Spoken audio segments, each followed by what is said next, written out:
The gun went off at midnight, one shot, into the dark above Miller's Creek, swallowed by pine and cold air and the sound of a woman already moving. She didn't run. Running was what they expected. She'd been planning this since the moment his hired man tied her hands at the camp's edge, since the moment she'd understood that the man who'd taken her from her own wedding day wasn't interested in a wife.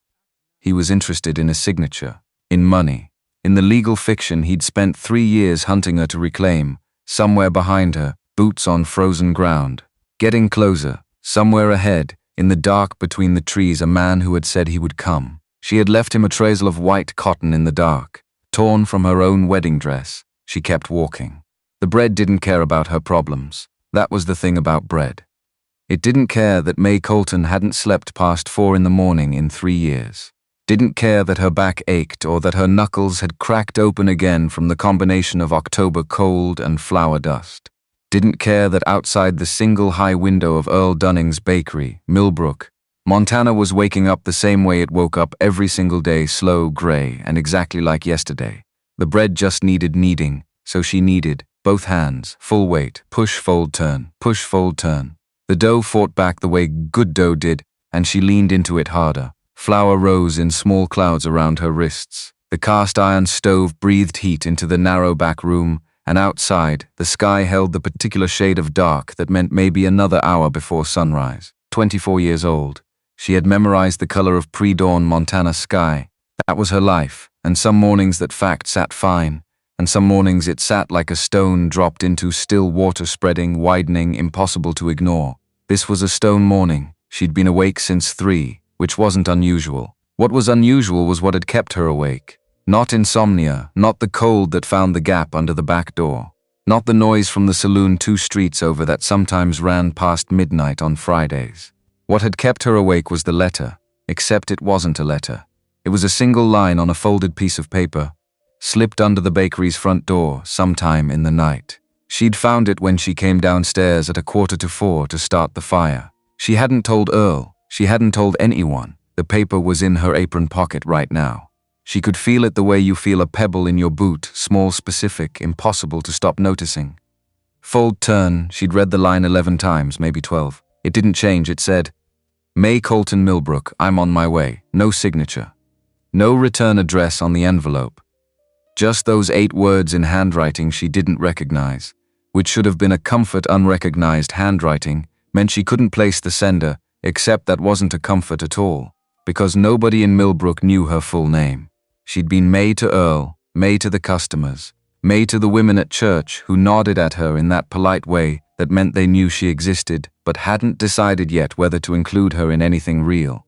She'd been May since she'd arrived 3 years ago with $12, a canvas bag, and a history she kept brief and simple whenever anyone asked. Her full name, May Colton. The Colton specifically, that was a name she'd buried.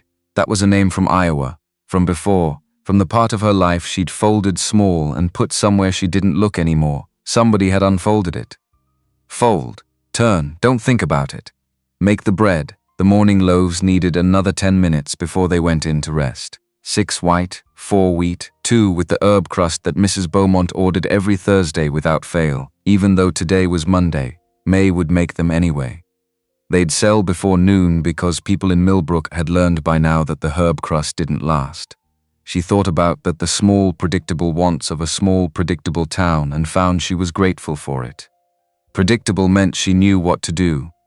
She had not known what to do when she read those 8 words. She'd stood in the dark of the front room for a full minute, the paper in her hand, the cold coming up through the floorboards into her bare feet, and she'd told herself, it's a mistake. Wrong May Colton. There must be another one, except there probably wasn't. The back door opened and Earl Dunning came in the way he always came in, sideways. Because the door was built for a smaller man, and Earl had never complained about this in 10 years of ownership, which said something about his character that she'd respected from the first week. He hung his coat, checked the stove without looking at her, pulled on his apron white when he'd bought it, now a historical record of every bake since 1874, cold out flat, factual, still October, noticed. He touched the edge of one shaped loaf with a single finger, nodded once, which from Earl constituted genuine enthusiasm. Early even for you, couldn't sleep. He looked at her then, not long. Earl Dunning never looked long at anything. He gathered information in a single glance and moved on, which meant he never made her repeat herself and never asked questions she didn't want to answer. He saw what he saw. He filed it. He went to get the coffee going. May shaped the last loaf, covered the board, and let herself breathe. The stone was still in her pocket. She thought about taking it out and showing Earl, asking whether he knew anyone from St. Louis who might be asking after her, whether he'd noticed anything unusual, but she didn't. Because saying it aloud would make it larger, and right now it was still small enough that she could almost believe in the mistake, almost. She told herself she'd think about it after the morning rush, after the bread. She was still telling herself that 2 hours later, when Gus Mercer walked through the front door, the bell above the door was small with a bright sound, and May had always liked it. It gave her half a second of notice before whoever was coming actually arrived. She'd gotten very good at using that half second to arrange her face. 6 months of practice with Gus Mercer specifically had made her excellent at it. He was not a terrible-looking man. That would have been easier, probably. He was just Gus. 40 years old, broad through the shoulders, hair combed with more effort than the rest of his appearance suggested, wearing the same brown vest he wore every single day and calling it a different outfit by switching the shirt underneath. He owned Mercer's Feed and Grain, 2 streets over, and did well enough. Millbrook called him a respectable businessman, which meant he had money, which meant certain people in town thought that settled the question of his character entirely. It didn't. She'd known it didn't for about 4 months. Since the polite stopped and the persistent started, morning May, he set his elbows on the counter with the ease of a man who considered himself welcome. "Those herb loaves ready?" "Not yet. What have you got?" she told him. He didn't listen. She could see it in the way his eyes moved past her shoulder toward the back room, cataloging the space she occupied. She kept her voice level. She kept her hands visible on the counter, which was a habit she'd developed without deciding to, something her body had started doing on its own. It meant, "I see you. I am not surprised. My hands are not empty, but they are open. I'll take 2 of the white." She wrapped them. He paid correct change, counted out beforehand, which meant he'd planned to stay longer than the transaction required. "You look tired. Early morning. You should have someone to share the early mornings with," said like an observation rather than a suggestion, like he was just noting something factual about the arrangement of the world. "I've mentioned, you have." May slid the wrapped loaves across the counter. "Thank you for your business, Mr. Mercer." He didn't move. She didn't look away. That was the lesson she'd learned. Look away and it extended. Stay level, stay present, keep the transactions closed in every possible sense. "You're not being practical, May. Quiet now." The register dropping out of his voice into something that wanted to sound like concern. "You've been here 3 years, alone? No family?" "No, I'm aware of my situation." "Then you must see that I'm aware." Twice. She said it twice, which wasn't subtle, but she was past subtle with Gus Mercer. Past the version of this conversation where she tried to let him down gently, because every time she tried gently he came back with something that required more force. "Is there something else I can help you with this morning?" A pause, long enough to count, then, "Not today." He picked up the bread. "I'll be back for the herb loaves." The bell rang. May stood at the counter and took 1 full breath. Just 1. Then she went back to work. Earl appeared from the back doorway, holding a tray, looking at the door Gus had just used. Then at her, 3rd time this week, she said before he could. 4th. Earl set the tray down. "I've been counting." She hadn't known he was counting. She filed it the way he filed things and nodded, and went back to the rhythm of the work. Because when you didn't have an answer yet, work was the next best thing. Work had never once failed to show up when she needed it. The morning moved through its familiar shapes. Mrs. Beaumont appeared on the wrong day for her herb loaves, and accepted 2 white with the resigned grace of a woman who'd made peace long ago with the fact that she couldn't control bread schedules. 3 men from the rail crew came in together and bought everything in the front case with the cheerful indiscrimination of people who'd been eating camp food for a week. A small boy pressed his face to the glass in a way that was not quite heartbreaking, if you were practical about it. May gave him the misshapen roll she'd set aside anyway, the one that hadn't risen properly, and watched him run. She did not think about the paper in her pocket. She thought about it every single minute. Noon arrived. The front case held only 4 loaves and a pan of shortbread, and the 2 herb loaves she'd made on instinct. Earl had gone to the mill for the week's flour. May was alone, fine. Think about it then. She took the paper out and laid it on the counter and looked at it in the flat noon light coming through the glass. The handwriting was neat, not hurried, not angry. Deliberate, careful, the kind of handwriting a person practiced rather than the kind they were born with. May had done enough accounts to know the difference. Makey Colton Millbrook. I'm on my way, 8 words. And the thing that mattered wasn't the words themselves, it was the name, the full name. The name she'd used in Iowa and buried in Montana. Nobody here knew it, not Earl, who'd hired her and asked no questions. Not the women at church, not Mrs. Beaumont, who'd been buying bread from her for 3 years, and knew her only as May, the quiet one, the reliable one. She folded the paper and returned it to her pocket and went to put on her coat. She would go to the sheriff's office this afternoon and file what? Exactly, a communication from an unknown sender. Not a threat, just 8 words and a name.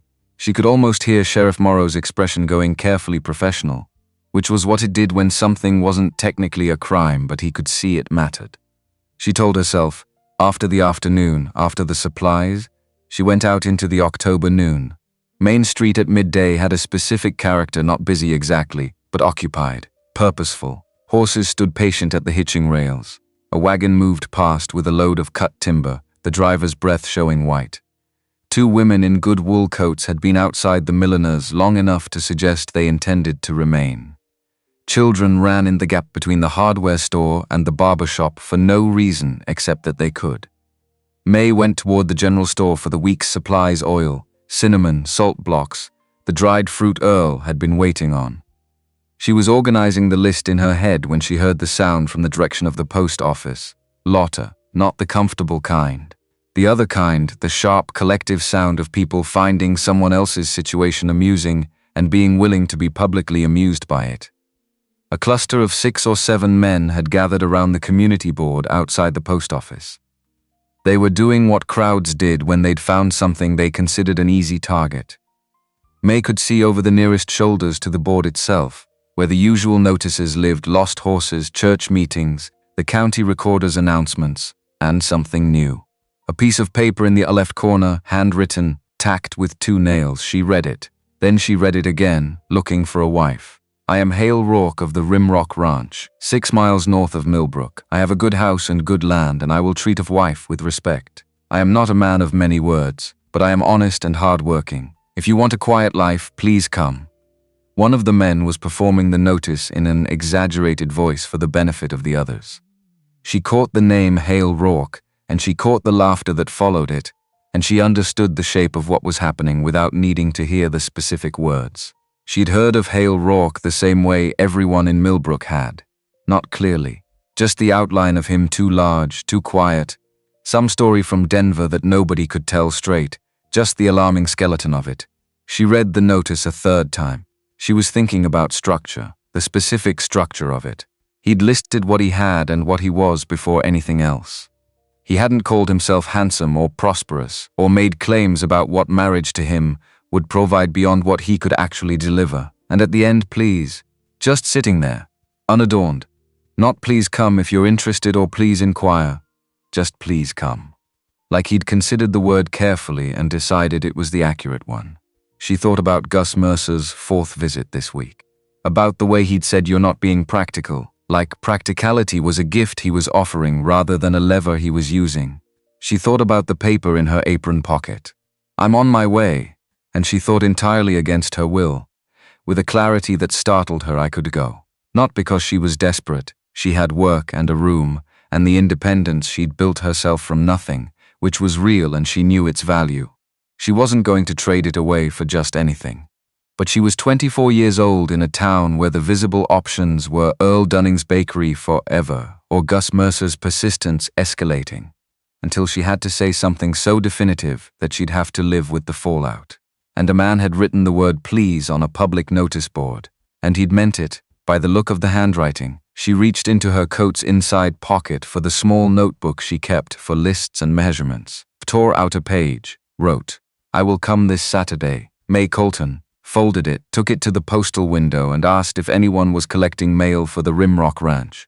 The clerk, young, incurious, said yes. Someone came in every Monday and Thursday. She gave him the note. Then she walked to the general store and bought the oil and the cinnamon and the salt, and was told the dried fruit was delayed until Thursday.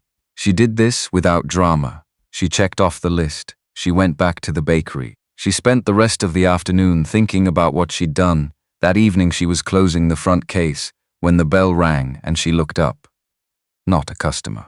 Gus Mercer again, which was the 5th time now, and behind him, the man she'd seen outside the post office at noon, the city man, the one who'd been watching. She could see him clearly now in the last of the afternoon light. 40-something. Well dressed in a way that wasn't local, the cut of the coat, the quality of the leather on his boots, a hat that belonged to a different kind of city than Millbrook intended to be. He was looking at her with the specific attention of someone who had been searching for something for a long time and had just found it. Not attraction, verification. Her hands stayed on the glass case. She didn't move them. Gus, got a minute? I'm closing. Won't take long. The other man still hadn't said anything. He was cataloging. She'd been assessed enough ways to know what that felt like, and this felt like a man confirming a fact he'd already half established. I can't help you, she said it before he could speak. To both of them, but to the one she didn't know. This gentleman's passing through from St. Louis, Gus said, with the careful neutrality of a man reading from a script. Just wanted to make sure he had the right town. The right town. She looked at the man in the city coat, and he looked back, and the certainty arrived without permission, complete and cold and final. The paper in her pocket. May Colton Millbrook. I'm on my way. The handwriting she hadn't recognized because she'd never seen him write anything. The name nobody in Millbrook knew. Her voice came from the steadiest place she had. I think there's been a confusion. Good evening. The man looked at her for one more second, taking his time. Then he nodded once, not a greeting, a notation, and stepped back. Gus followed.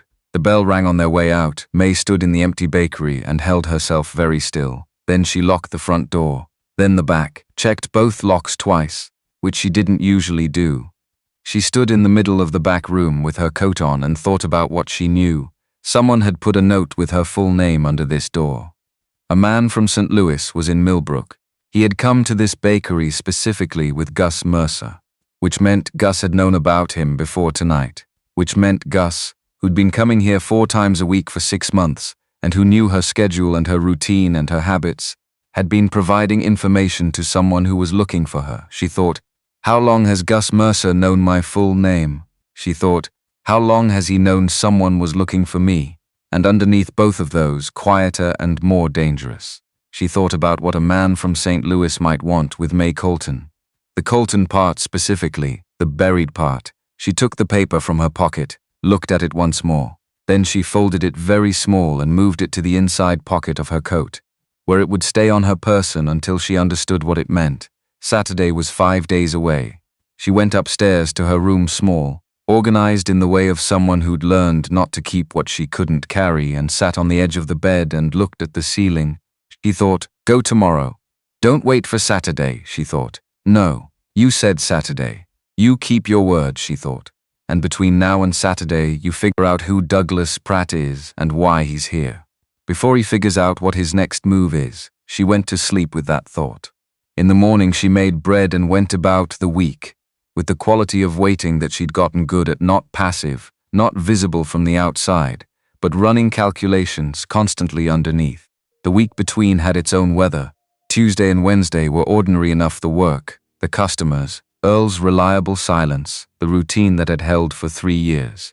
Gus came once on Wednesday for something he genuinely needed, and the interaction was brief, and the city man didn't appear with him, which May noted without interpreting as reassurance. She had moved past reassurance. She was in the territory of information now. Thursday, Earl came back from the mill with the dried fruit and something else. He said it while unpacking the order, without preamble. Man at the mill yesterday, asking after you, whether you'd been in town long, whether you had family. He set the last sack down. Told him I don't discuss my employees, thank you. Earl looked at her once. You in trouble? I don't know yet. He nodded and went back to work. That was one of the things she valued most about him. He could receive incomplete information and hold it without demanding it become something it wasn't ready to be. She went to see Roy Tilden that afternoon. Roy Tilden was 82 years old and had been in the territory since 1848, which meant he'd arrived when Montana was still unorganized land, and had watched it to become a territory, and was waiting to see if it became a state, which the papers were saying might happen in the next 2 years. He sat on his porch regardless of temperature. He knew every rancher and merchant and judge within 200 miles, and he had the particular authority of a man who had outlived everyone who'd ever doubted him. May sat in his front room and told him enough. The note. The man from St. Louis. The name Douglas Pratt on the poster Earl had shown her. She did not tell him everything yet, because she wasn't sure yet what everything was. Roy listened the way old men listened when they had enough experience to know that the significant details usually weren't the ones the speaker thought they were. When she finished, he was quiet for a moment. Then, Douglas Pratt, St. Louis. Yes, he said it the way he'd say, I know that ridge or I know that creek bed, like a piece of terrain he'd mapped years ago and hadn't needed to think about since. His father died last month. Estate substantial. Word came through a contact in Helena who handles probate matters. He looked at her. The will has conditions. The specifics I don't know completely, but I know Pratt has been moving fast since the death. Moving fast and moving towards something. He paused. She sat with that. Roy said, I know a judge in Helena, Warren Fitch, handles property and contract cases. He doesn't owe Pratt anything. If there's a legal matter that needs a man who can't be bought, Fitch is the one. How soon could he get here if needed? I'll send word this week. He can be here in 4 days if he decides to come, and Fitch is a man who decides quickly once he has reason. Roy studied her. You're going to the ranch Saturday, not a question. Yes, good, he said it simply, like the decision confirmed something he'd already concluded. Hale Rourke is a straight man, has been since he was born, same as his father. You tell him what's coming. She hadn't told Roy everything, but somehow he'd seen enough. Friday evening she laid out what she'd take. Not much. That was by design. Saturday before dawn she was already in the bakery making the first loaves. Earl came in at 6 and found her at the table in the better of her 2 wool skirts, dark blue, practical cut for work not display, with her hair pinned up in a way that would survive a 6-mile ride. He looked at her. Then at the finished loaves, already cooling. You made extra. For the week, she said. In case I'm not back by Monday. Earl considered this. Take the sorrel. Her name's Clover. She knows the North Trail, thank you. She's particular about the cinch. He went to start his own work. Then, without turning, you need anything, not a question either. Just the statement of a fact he was making available to her. I know, she said. Thank you, Earl. The trail north was something she hadn't expected. She'd looked at those mountains for 3 years from the level of the town, from the bottom of the view. From up here the path climbed through the first mile, before leveling out into rolling grassland. She could see the whole valley behind her, and it was something. The aspens had gone copper and gold, and the grass in the lower pastures was pale, and the sky above all of it was the specific blue that happened in October, when the air was cold enough to be truthful. She rode for 44 minutes before Aunt came into view. She'd braced herself for Ruff, a man who lived alone 6 miles from town and posted a notice because the quiet had become too much. She'd expected a certain kind of neglect. The kind that accumulated when there was no one to maintain things for. The Rimrock Ranch was not rough. It was careful. That was the word that arrived and stayed. The white of the house against the dark hills. The fence lined straight and solid, not a post leaning. The barn massive and well chinked between the logs, recently done. The kitchen garden put to bed for winter under straw and boards. Smoke from the chimney, thin and steady and purposeful. A wide porch across the front. A rocking chair with the boards beneath it worn smooth from long use. She'd mounted at the hitching post and stood a moment, because she needed one. She had committed to this entirely in the privacy of her own thinking over 5 days, and now here was the actual reality of it, and she was not afraid. Something adjacent. The feeling of a body recognizing that this moment carried weight. The front door opened. He was large the way certain things in Montana were large: the sky, the distances, the silence before dawn, in a way that was simply true rather than alarming. 6'4" at least. Shoulders that spanned the doorframe. Dark hair to his collar, a beard kept short and even. He wore plain work clothes, a white shirt with the sleeves turned to the elbow despite the cold dark pants, boots cleaned recently. He held the door open and looked at her. His eyes were dark brown, steady, and careful in a way that had nothing to do with caution, more the way a person was careful when they knew their own strength and had made a long practice of accounting for it. They looked at each other for a moment that lasted longer than moments usually did. What came out was, "I'm May Colton. I sent the note," and Hale Rourke's face did something small and complicated the expression of a man who had been holding his breath without knowing it and had just quietly stopped. "I got the note. I came. Like I said, I see that." He stepped aside. "Coffee?" The main room was large and simply furnished and clean in a way that spoke of habit rather than preparation. A stone fireplace with a good fire, bookshelves along one wall, more books than she'd seen in most private homes, a work table with a clear surface. 2 chairs angled toward each other near the fire, in the particular way that chairs got arranged after someone had tried different configurations and finally settled on what felt right. On the mantelpiece, among a few other objects, a horse, carved from a single piece of dark wood, small enough to sit in one palm, the proportions exact, the line of the neck, the weight distributed through the haunches. The mane caught in a moment of motion that no still object should have been able to hold. She crossed to it before she'd decided to and picked it up. The detail in it was extraordinary.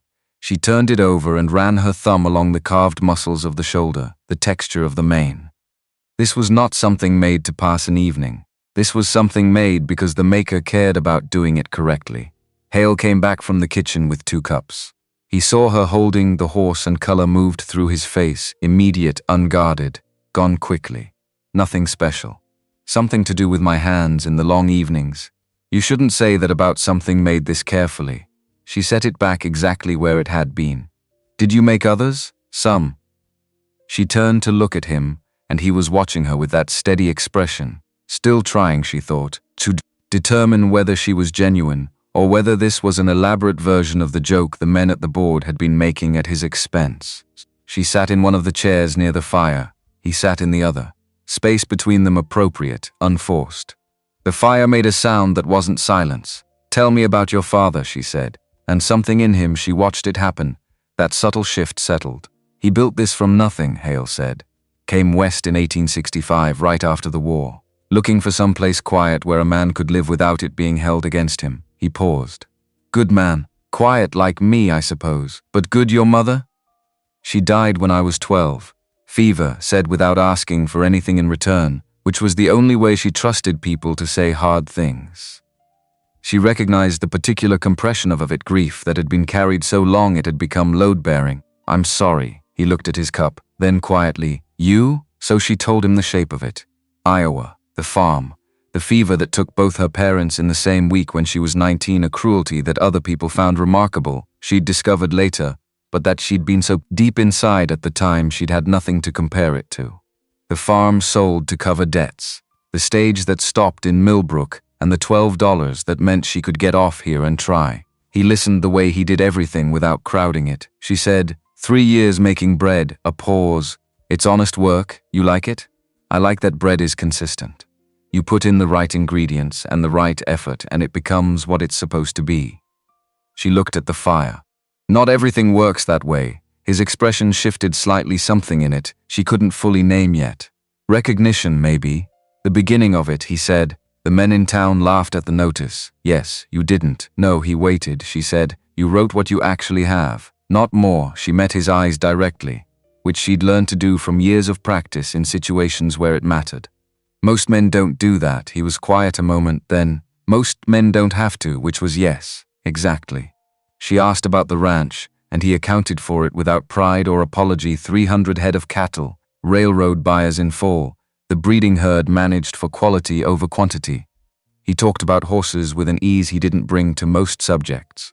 His mare lady, 15 years old, still the most reliable horse he'd worked. He had ideas about breeding for temperament rather than just conformation horses that families could trust. That would do honest work for 20 years if they were treated honestly in return. He'd been developing these ideas for a long time, he said, working them out in his head during the evenings. She thought, this man has been having this conversation with himself for years. Alone. With no one to tell it, she said. You'd need someone to manage the business side.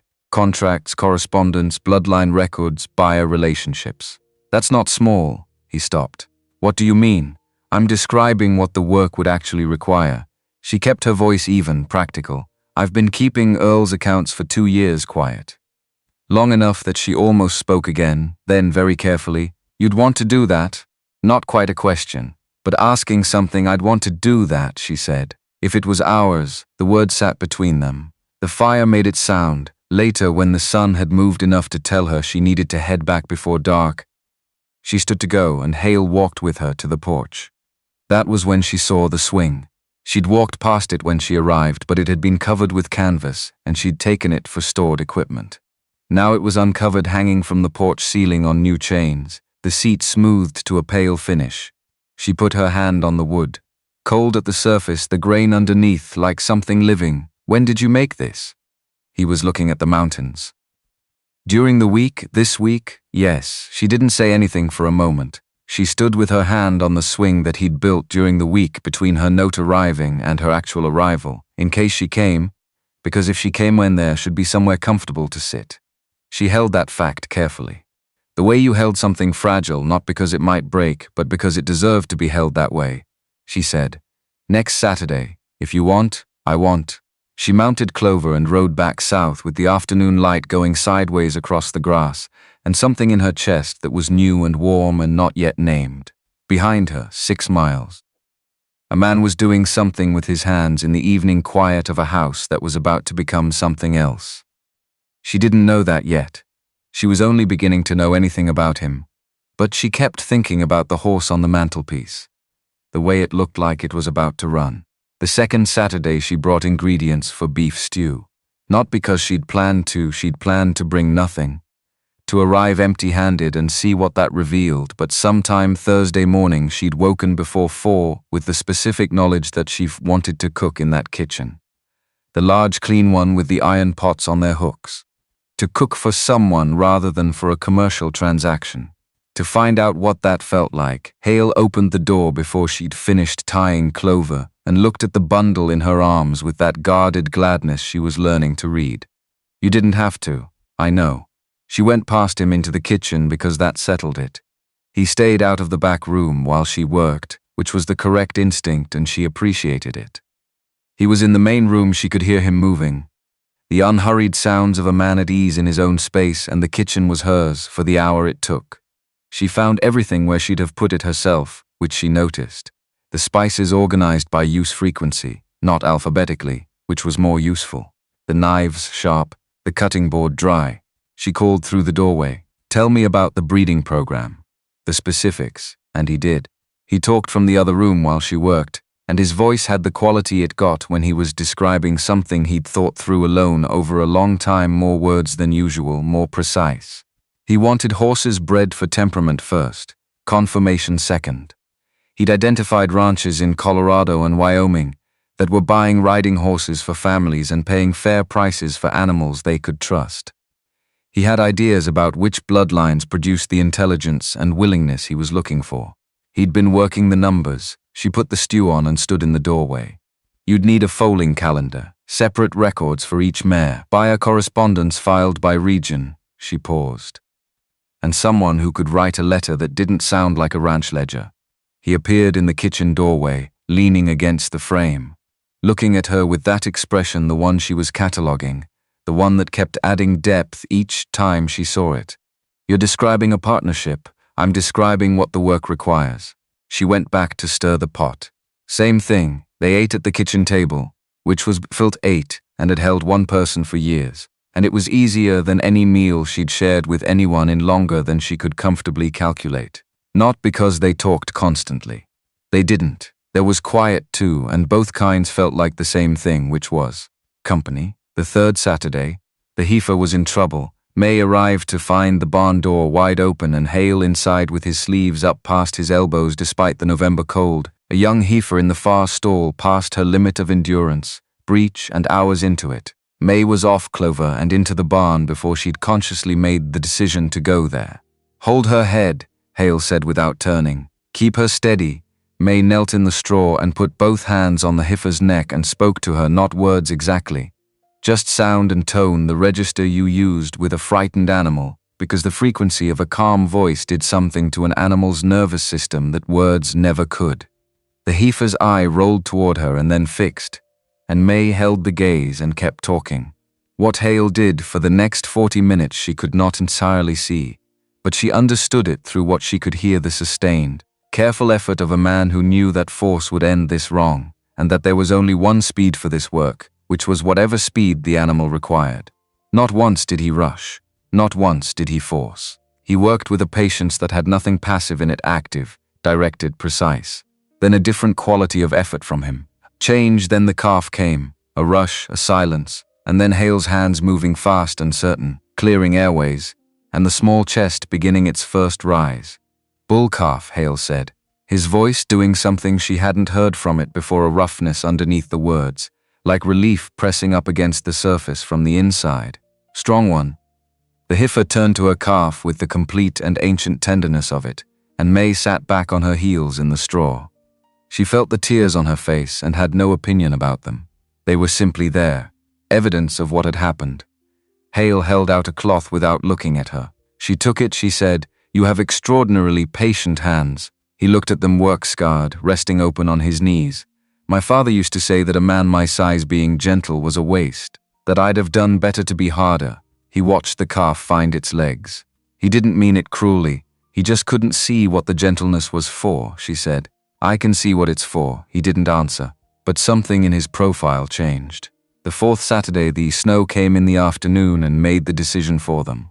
Hard and fast, the first real accumulation, the kind that turned trail ice into something treacherous by dark. Hale looked at the window and said, without ceremony, "Trail will be dangerous before you'd get halfway." And she looked at the window and agreed, and that was the conversation. He put fresh linens on the bed in his mother's room while she kept the fire going, and when it was ready he showed her without flourish, opened the door, nodded once. Towels on the chair. "The chimney in here draws cleanly." She slept more deeply than she had in months. She didn't examine why. Breakfast in the grey morning light with snow still falling soft outside the kitchen window. And Hale had been up for hours already, the path to the barn shoveled, the animals fed, the coffee made.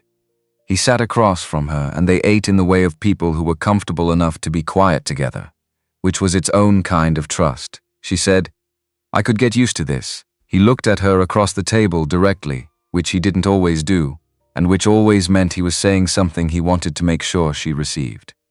"I hope you do," 2 words, and the weight of them stayed in the room after he said them, not heavy, just present. She rode home that Sunday in the clean white aftermath of snowfall, the world simplified and sharp, and she thought about what was building between them. Not slowly anymore, quietly, but quickly. And underneath the warmth of it, always, the paper in her inside pocket, the name Douglas Pratt, the city man in the hotel. The thing she hadn't told Hale yet because she hadn't known when to say it. She knew now. She came back Thursday, not a Saturday, not the arrangement, because she couldn't wait. Because honesty wasn't only about what you said when asked. Sometimes it was about what you said before you were asked, because the other person deserved to know it before things went further. Hale was coming in from the barn when she rode up the trail at dusk. He saw her face before she dismounted and read it correctly. She watched him do it, that swift and accurate assessment, and he said, "Come inside," she told him at the kitchen table. All of it this time. Iowa. The papers she'd signed at 19. 5 months in a house in St. Louis where she'd been introduced to social callers as someone's wife without having agreed to be anyone's wife. The realization of what the document actually was. The night in August she'd left with $32 and a canvas bag. The 3 years of using only May, never Colton, because she knew he'd look and she knew the name would be the first thing he searched for. She told it flatly, not asking for anything, because she didn't know yet what she needed from him and she refused to need things she hadn't named. When she finished, there was quiet. Hale's coffee between his hands. Untouched, he said, "You signed what you believed was an employment contract, yes." He placed the marriage certificate in the middle of the other pages. "Yes. When you were 19 and 3 weeks out of burying your mother." Not a question. Just placing the fact in the full geography of what it meant. May felt something in her throat that she held still. "Yes," he looked at his hands on the table, then up at her. "What does he want?" "Coming here now, his father died. The estate has conditions. He has to be legally married to inherit the full amount." She held his gaze. "Roy Tilden knows someone in St. Louis who's familiar with the Pratt family. That's where the information came from. He went still. You went to Roy, Tuesday. After I saw the poster, she paused. I also need to tell you what happened in Denver. Roy mentioned it and I should hear it from you, a different kind of quiet. He set both hands flat on the table, 1882. A man in an alley behind the hotel I was staying at, beating a girl who couldn't have been more than 16. He told me she was his property. I pulled him off her. He came at me with a knife. When I defended myself, he fell badly. He met her eyes. He didn't get up. The sheriff ruled self-defense. There were witnesses who saw the knife. But the story that traveled was simpler. What did you do with the girl? Brought her to a church on 5th Street. The women there took her in. I don't know what happened after. May looked at him for a long moment. Roy knows a judge in Helena, Warren Fitch. He handles contract cases and he doesn't owe Pratt anything. Roy sent word to him this week. She put both her hands on the table, open, and looked at Hale steadily. I want to fight this. I've been running from it for 3 years and I'm done running. But I need to know you understand what it might bring to your door. He looked at her hands on the table. Then at her face he said, you came to this ranch because you read a notice and decided to trust what you found in it. I'm not a man who deserves that kind of trust if I walk away from it the moment it costs something. He placed his own hands beside hers on the table, not touching, just parallel.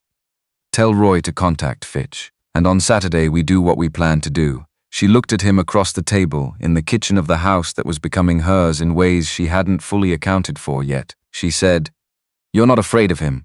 No performance in it, just fact. Men like Pratt rely on the person they're threatening being alone. He looked at her directly. You're not alone. She rode back to Millbrook with the stars fully out and the cold absolute, and something in her that was not yet peace but was in the same territory, the feeling of weight distributed between two people rather than pressing down on one. She had carried the Pratt situation the way she carried most things, alone, silently, with the discipline of someone who'd learned that needing help was expensive. Hale had taken part of it without being asked, without making it about himself, without saying anything except what was true. She thought, this is the thing you can't plan. You can plan the steps, but you cannot plan the specific quality of arriving somewhere and recognizing it. Saturday was 4 days away. She was going to be there. The dress was finished. May had completed the last seam Wednesday evening by lamplight, the needle moving through the cotton with the same rhythm she brought to bread, patient, precise, no wasted motion. The fabric was white, plain, cut for a woman who worked with her hands and needed to be able to move in what she wore. She'd made it over 3 weeks of evenings, and Hale had helped twice, once adjusting the shoulder seam when she'd brought it along on a Thursday. His large fingers moving the pins with a delicacy that had surprised her, and then hadn't, because she knew his hands by now, knew what they were capable of. The second time he'd held the fabric taut across the back while she marked the hemline, both of them focused on the task, neither commenting on what the task was, because they both knew and neither needed to say it. She was wearing it now. It hung well. Simple and clean, and hers, made from cloth she'd chosen and cut herself. She put on her coat over it for the ride, buttoned it to the collar against the November cold, and went downstairs before 6. Earl was already in the bakery. He turned when she came down the stairs and looked at her in that single assessing way, coat buttoned, dress visible at the hem, hair pinned up with the 2 good pins she kept for occasions. He took in all of it at once, the way he always did. He said nothing for a long moment, then, Clover's already saddled. I got up early. May felt something move in her chest that she didn't try to name. Thank you, Earl. He went back to his work. Then, without turning, in the same register he used for bread temperatures and supply orders. You're a good person, May. You deserve good things. He didn't elaborate. He didn't need to. She stood in the kitchen for 3 seconds. Then she went to find Clover. The ride north was the same 6 miles it had always been, and entirely different from every other time she'd made it. The frost on the grass caught the early light. The air was cold and clean, and the mountains to the north stood so clearly defined, they looked like something painted rather than something real. May rode without rushing, which wasn't the same as redying slowly. It was the pace of someone who knew where she was going and wasn't afraid of arriving. The Rimrock gate came into view, and she could see the ranch below, the white of the house, smoke from the chimney, and Hale on the porch before she'd crested the hill fully. He'd seen her coming. He was standing at the top of the steps, waiting. He had pressed his white shirt, polished his boots. His hair was combed with the careful attention of a man who didn't usually think about such things and had thought about it today. He watched her ride down the path toward the gate, and his expression was the one she'd come to understand. As the full version of what other men showed, more freely contained, genuine, entirely present. She tied Clover and walked up to the porch and looked at him. He said, "You wore the dress," she said. "You polished your boots," the almost smile, the one that arrived briefly and didn't overstay. "Come in. Coffee's ready, inside." The room had been prepared with the quiet thoroughness that characterized everything Hale did. Mace's jars on the mantelpiece held dried columbine and wild asters from the summer's patch behind the house. She recognized the stems. The colors faded to something more muted than they'd been in July, but still beautiful, still themselves. The table was set. His grandfather's pocket watch, Samuel Rourke's watch, 1824. The glass face cleaned and the hands set to the correct time sat on the mantelpiece beside the carved horse. The kitchen smelled of something baking. She looked at him. "Skiscuits," he said. "I'm not as good at it as you are. Nobody's claiming you are." He almost smiled again. She went to pour the coffee herself because she knew where everything was. They sat together in the main room with the fire going and the dried flowers on the mantelpiece, and the watch keeping its small sound, and outside the window, the November morning bright and still. The minister, Reverend Aldous Crane, who traveled a circuit through the outlying ranches and came through Millbrook every 6 weeks, was due at noon. Roy Tilden had confirmed it Thursday. The man was reliable in the way of people whose reliability was their entire professional reputation. May held her coffee and looked at the watch on the mantelpiece and thought about Samuel Rourke, who had come west in a covered wagon and built something and died before she was born, and whose object was now going to be present at the moment she joined the line that followed him. She thought about her mother's recipe book, currently wrapped in cloth in the canvas bag she'd brought, which she intended to put on the kitchen shelf today because it belonged somewhere it would be used, not somewhere it was only kept. She thought, this is the thing you can't arrange in advance. You can arrange the dress and the flowers and the coffee and the timing of the minister. But not this, not the specific quality of sitting in a room with someone and knowing, without needing to verify it, that you are in the right place. Hale said, "I want to tell you something before Crane gets here." She set down her cup. "Tell me, my father used to say the ranch was the thing, the land, the cattle, the continuity of it. He meant it as the highest value this place, kept and passed on." Hale looked at the watch on the mantelpiece. "I understood what he meant. I've run this place for 15 years because I believed he was right." He turned to look at her. "But the place, without someone to share it with, is just maintenance. It's not a life. It's just upkeep." He paused. "I should have said that more plainly before now," she said. "You said it plainly enough. When you used the word please." He looked at her. She held the look. Neither of them said anything else, because nothing else was necessary. They heard the horses at 11:30, 2 sets of hooves on the frost-hard ground, coming from the east rather than the south. Not the minister. Reverend Crane came from the valley road on his roan mare and always came alone. Hale was at the door before May had fully registered the sound. She was a step behind him when he opened it. The dress was finished. May had completed the last seam Wednesday evening by lamplight, the needle moving through the cotton with the same rhythm she brought to bread, patient, precise, no wasted motion. The fabric was white, plain, cut for a woman who worked with her hands and needed to be able to move in what she wore. She'd made it over 3 weeks of evenings, and Hale had helped twice, once adjusting the shoulder seam when she'd brought it along on a Thursday, his broad fingers moving the pins with a delicacy that had surprised her, and then hadn't, because she knew his hands by now, knew what they were capable of. The second time he'd held the fabric taut across the back while she marked the hemline, both of them focused on the task, neither commenting on what the task was, because they both knew and neither needed to say it. She was wearing it now. It hung well. Simple and clean, and hers, made from cloth she'd chosen and cut herself. She put on a coat over it for the ride, buttoned it to the collar against the November cold, and went downstairs before 6. Earl was already in the bakery.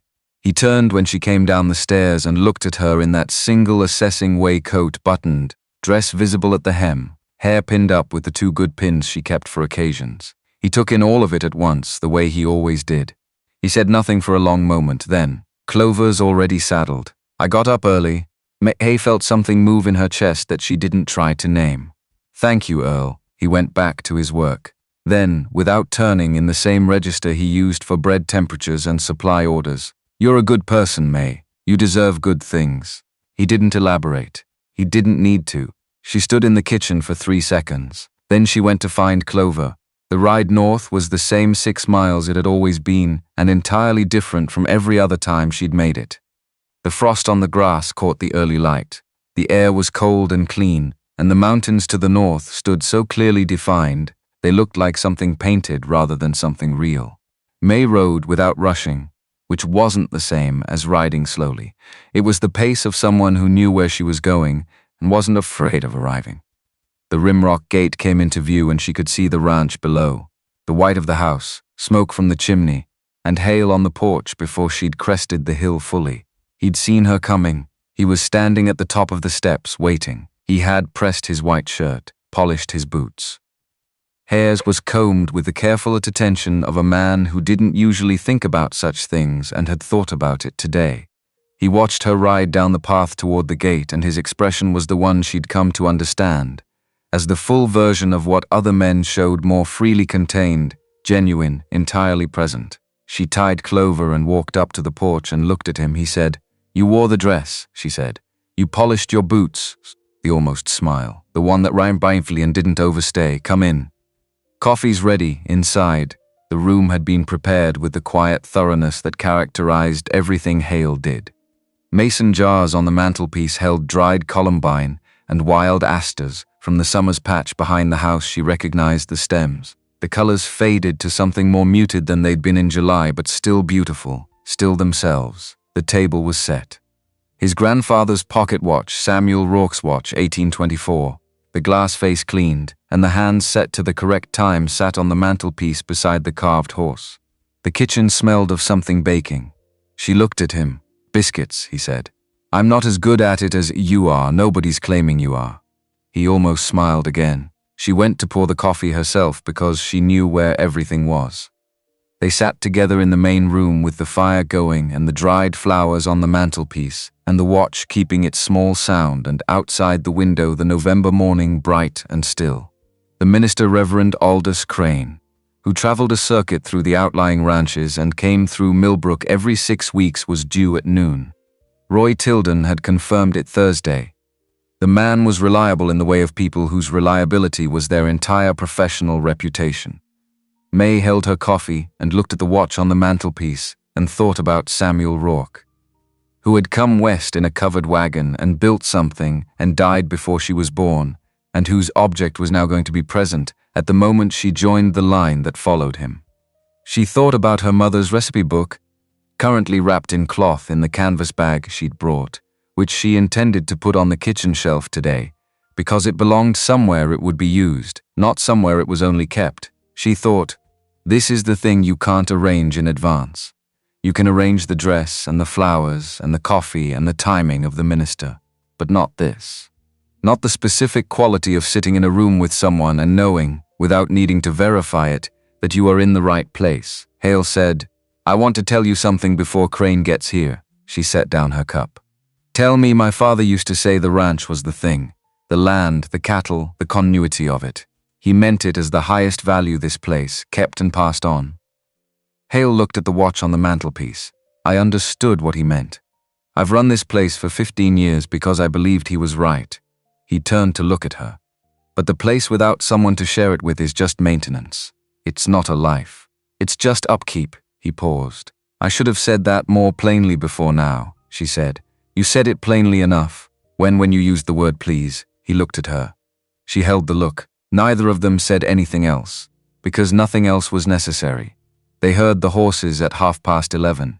2 sets of hooves on the frost-hard ground, coming from the east rather than the south. Not the minister. Reverend Crane came from the valley road on his roan mare and always came alone. Hale was at the door before May had fully registered the sound. She was a step behind him when he opened it. 2 riders. Coming through the gate at a walk. Unhurried, which was its own kind of statement. A man who arrived unhurried at someone else's property had already decided the outcome of his visit. The man in front was perhaps 45. His coat was the kind that cost more than most men in Millbrook earned in a month, cut in a way that marked it as city-made. His hat was clean and sat at a precise angle. He sat his horse with the ease of someone who had been comfortable in every room he'd ever entered and saw no reason this should be different. Behind him, a second man larger, younger, carrying himself with the particular blankness of a man paid to be present and ready. May knew him before he pulled his horse to a stop at the base of the porch steps. She knew him the way you knew someone you'd tried very hard to unknow. The set of the shoulders, the way he held his reins loose, confident, like a man who had never once needed to grip anything tightly because things came to him rather than requiring pursuit. Until 3 years ago they hadn't. Until 3 years ago she'd been the thing he'd had to pursue. Douglas Pratt looked at Hale first, taking measurement. Then he looked at May, and his expression did not change because Douglas Pratt's expressions never changed when he was working. He had one face for business, and it was pleasant and calibrated and gave nothing away. May, not a greeting, an identification. "You look well. I've been looking for you for some time," Hale said. "Can I help you? I'm not here for you, Mr. Rourke." The name precise, researched, landed the way Pratt intended it to. "I'm here for my wife." The word settled over the porch like a weather change. May felt it. Hale felt it. She could see the specific quality of stillness that came over him, the gathering of it, controlled and complete. She stepped up beside Hale, shoulder to shoulder. The top of her head below his jaw, which should have felt diminishing and didn't. Pratt looked at her with the mild curiosity of a man encountering a minor obstacle. "Aren't you going to invite me inside?" "It's been a long ride," May said. "No, Nora. My name is May." Pratt's eyes moved between her and Hale. He reached into his inner coat pocket and produced a folded document, thick paper, official-looking, held with the confidence of someone deploying a final argument. "Marriage certificate. Your signature. My signature. 2 witnesses. March 12, 1884. He didn't unfold it, just held it visible. "You are legally Mrs. Douglas Pratt. You have been for 3 years." He tucked it away.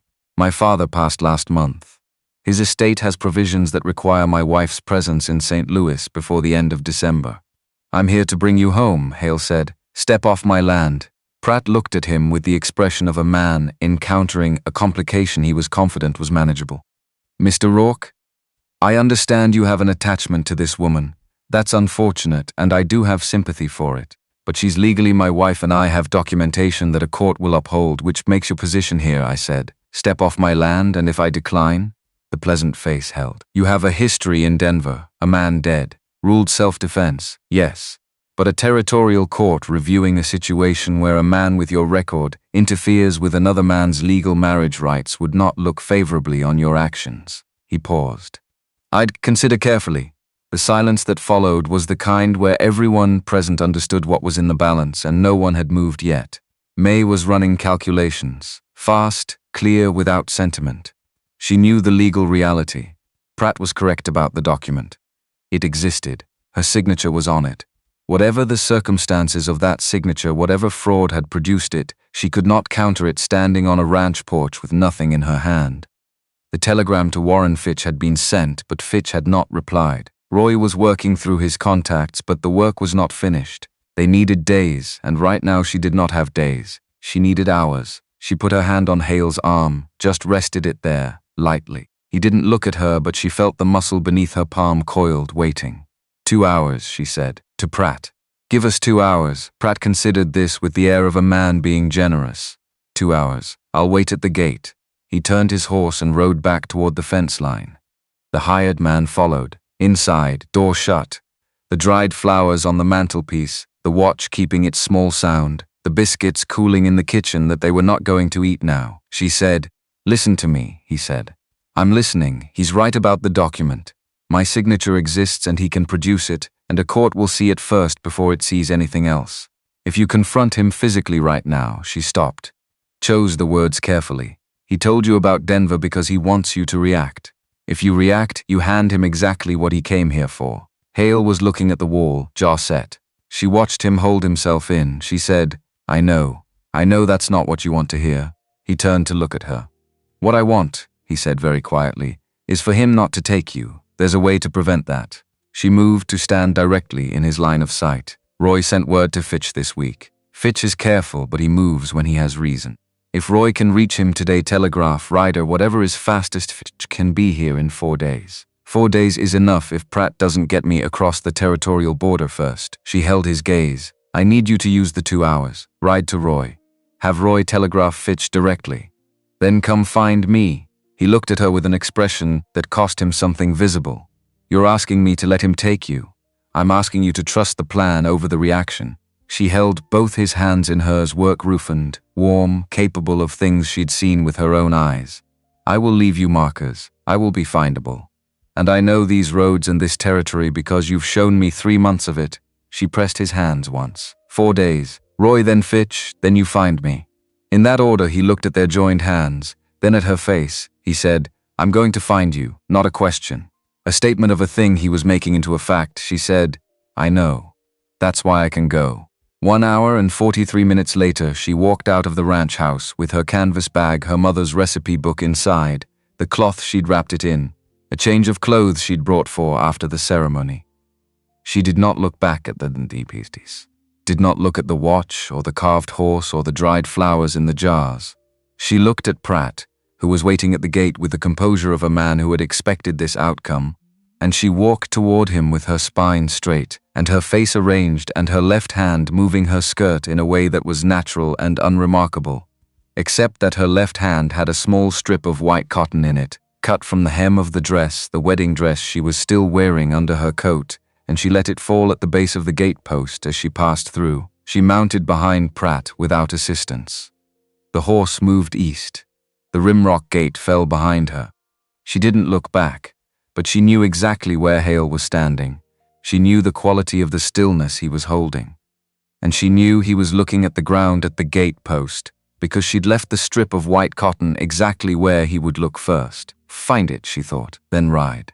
The road east from Rimrock ran through open grassland for the first 10 miles, before the terrain broke into the foothill. Pratt rode at a deliberate pace, not pushing the horses, not rushing. He had, she understood, already accounted for her attempt to run. He had positioned the hired man, whose name she hadn't been given, to ride parallel with the road at a slight distance, covering the angles a person on foot might use. He had done this before, or he had thought very carefully about how it would need to be done. She had no intention of running. Not on horseback in open terrain with a hired man watching the angles. Not when running would turn the next 4 days into a chase rather than a legal proceeding. What she intended was to pay attention.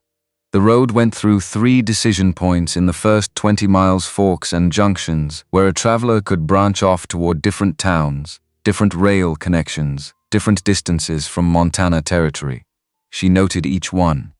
Noted which fork Pratt chose.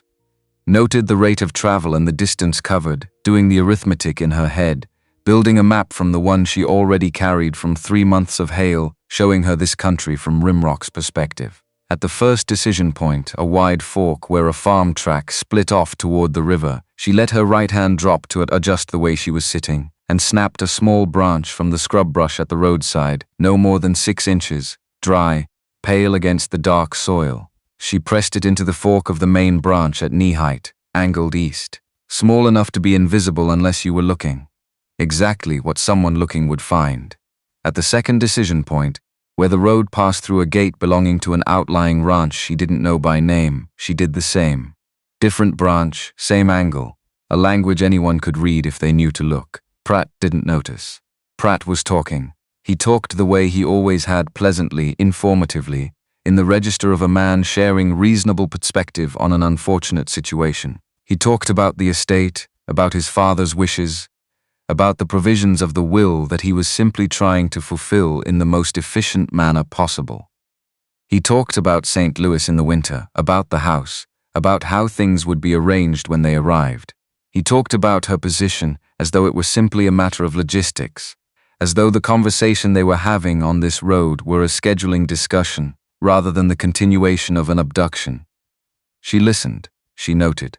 She did not respond in ways that would escalate or in ways that would concede. She gave him the minimum required to sustain the conversation and used everything else for the map she was building in her head. They stopped at the Crossroads Inn as the light failed, which was the only reasonable stopping place on this road before dark.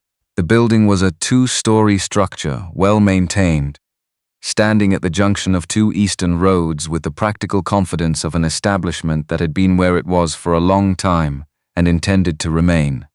A woman came out to the porch when she heard the horses broad-faced, somewhere in her 40s, with the unhurried manner of someone who had watched enough arrivals through this door to have stopped being surprised by them. She introduced herself as Mrs. Boyle, said the rates, and assessed May in the single professional glance of a woman who ran a roadside establishment alone and had developed the skill of reading a situation accurately in the first 30 seconds. Pratt arranged 2 rooms, one for himself, one designated for May, though he was clear with Mrs. Boyle that the rooms were adjacent and that his companion was not to be disturbed by other guests. Mrs. Boyle looked at May when Pratt said this. May looked back at her. Just the look. 3 seconds. Mrs. Boyle's expression didn't change. She handed over the keys. The hired man took his horse to the stable. Pratt escorted May to the dining room, where they ate a meal that was better than she'd expected, and during which Pratt continued his pleasant accounting of the arrangements he'd made. She ate without tasting it, and noted the layout of the upper floor as they'd come up the stairs, 2 hallways, one running east and one north. The north hallway with a window at the end that looked over the back of the property. Her room was on the north hallway. Second door, she pulled the curtain partially closed, not fully, not the way you'd close it for the night, but partway with a deliberate gap that left a thin line of lamplight visible from outside.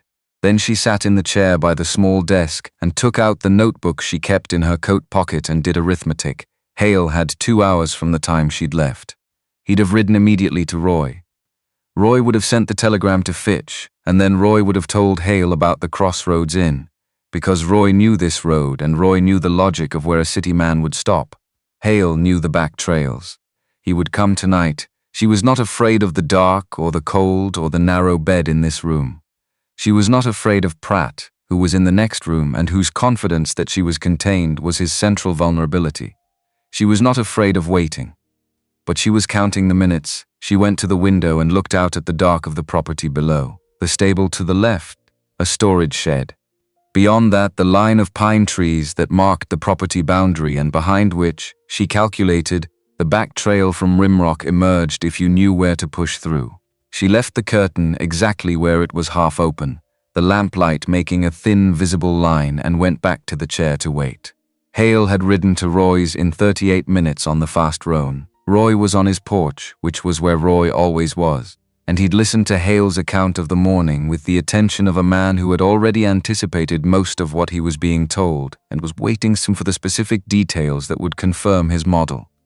When Hale finished, Roy said, "Crossroads Inn, that's where he'll stop. City man, unfamiliar road, he'll want walls and a dining room." He stood slowly with ceremony. "I sent the telegram to Fitch from town this morning before you came. I had a feeling about today. You knew this was happening today. I knew it was coming soon. Pratt's been in Millbrook for a week, and men like that don't wait when they've decided to move." Roy looked at Hale steadily. "The telegram went this morning. Fitch will have it by tonight if the Helena wire is clear. He'll send word back by tomorrow and he'll travel the day after." He paused. "That's 3 days if everything moves right. You need to keep Pratt from reaching the railroad at Junction City. If he gets May on a train east, we're fighting in Missouri courts with Missouri judges and Pratt's Missouri connections, and that's a different fight. Junction City is 2 days' ride from here on the main road." "Yes." Roy looked at him. "The back trail to Crossroads cuts that by 4 miles and comes out through the pine stand behind the inn's property. You know it?" Hale knew it. He left Roy's at a hard gallop on the roan, taking the back route through the creek pass, pushing where the terrain allowed and holding back where it required care. The stars came out fully by the time he reached the ridge above the Crossroads property, clear and cold and useful, enough light to navigate by. He tied the roan in the pine stand and went the last quarter mile on foot. He circled the building before he did anything else. 2 horses at the front rail, Pratt's and the hired man's, both stabled for the night he suspected, but he verified by checking the stable briefly. Yes, stabled. The hired man's coat hung on a peg inside the stable door, which meant the man was inside the inn, not patrolling upper floor. 2 lit windows on the north side. One, the right-hand window, had the curtain drawn fully closed. The other second window from the left had the curtain half open, a thin line of lamplight falling at an angle that looked deliberate rather than accidental. He went around to the back. The kitchen entrance was unlocked, which was common for roadside inns that expected late travelers. He went in quietly through the kitchen, up the back stairs. The upper hallway was narrow and low and smelled of lamp oil. He counted doors from the end: first door, second door. The second door had a thin line of light under it. He knocked twice, quiet, a pause. Once more, May's voice from directly on the other side, immediate and awake. "It's not locked." He opened the door.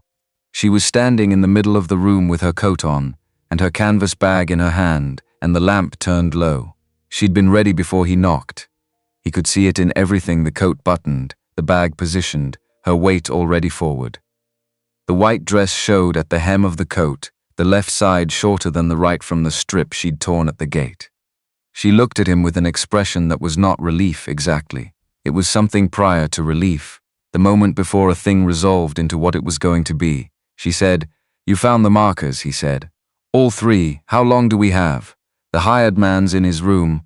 Pratt's on the other side of that wall." He tilted his head toward the adjacent door. "We go now," and quietly, she was already moving. They went down the back stairs without sound, through the kitchen, out into the cold of the property.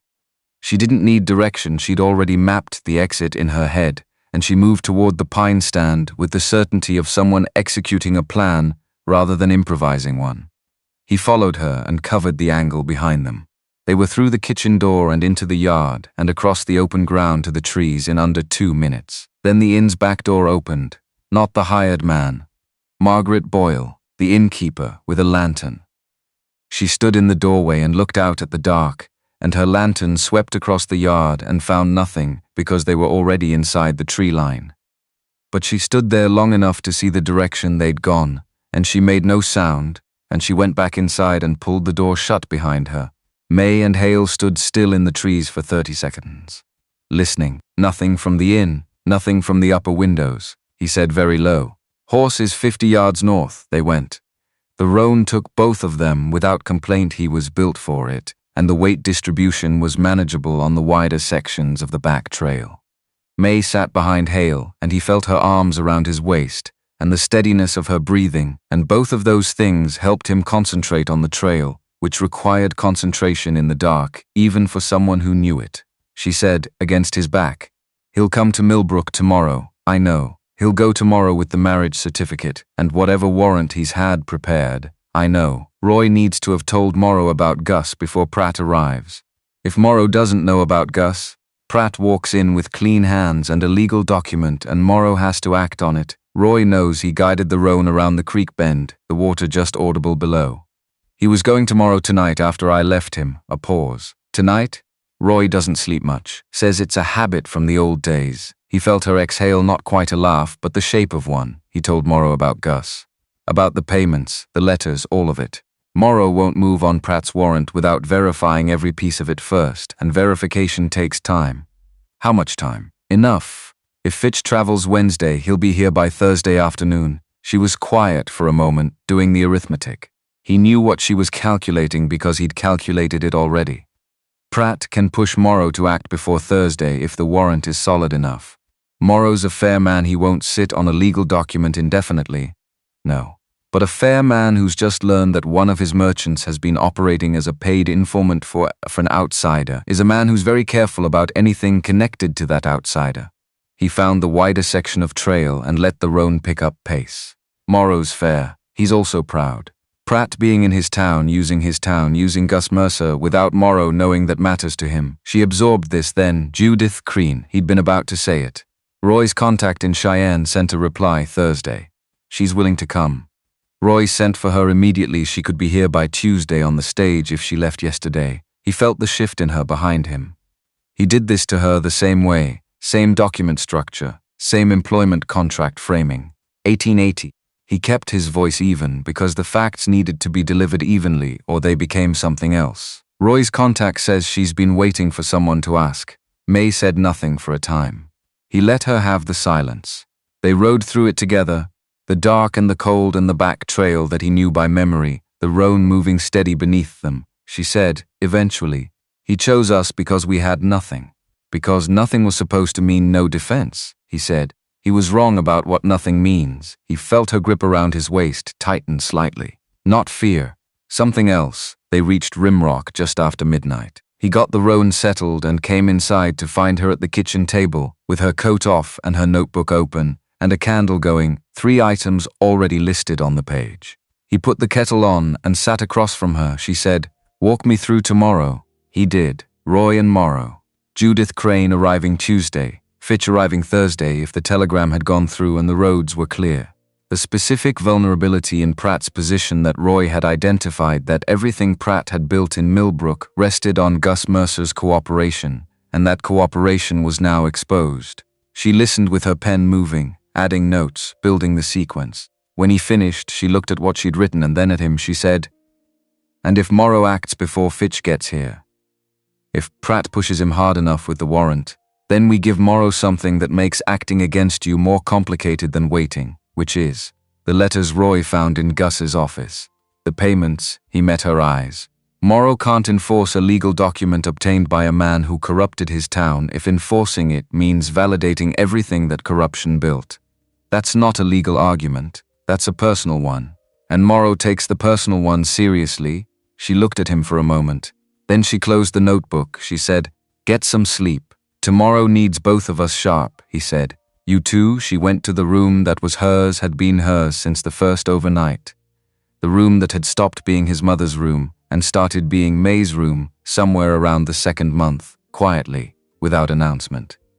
He heard the door close. He sat at the kitchen table until 2 in the morning and thought about what was coming. Hale had ridden to Roy's in 38 minutes on the fast roan. Roy was on his porch, which was where Roy always was, and he'd listened to Hale's account of the morning with the attention of a man who had already anticipated most of what he was being told and was waiting for the specific details that would confirm his model. When Hale finished, Roy said, "Crossroads Inn, that's where he'll stop. City man, unfamiliar road, he'll want walls and a dining room." He stood slowly with ceremony. "I sent the telegram to Fitch from town this morning before you came. I had a feeling about today. You knew this was happening today. I knew it was coming soon. Pratt's been in Millbrook for a week, and men like that don't wait when they've decided to move." Roy looked at Hale steadily.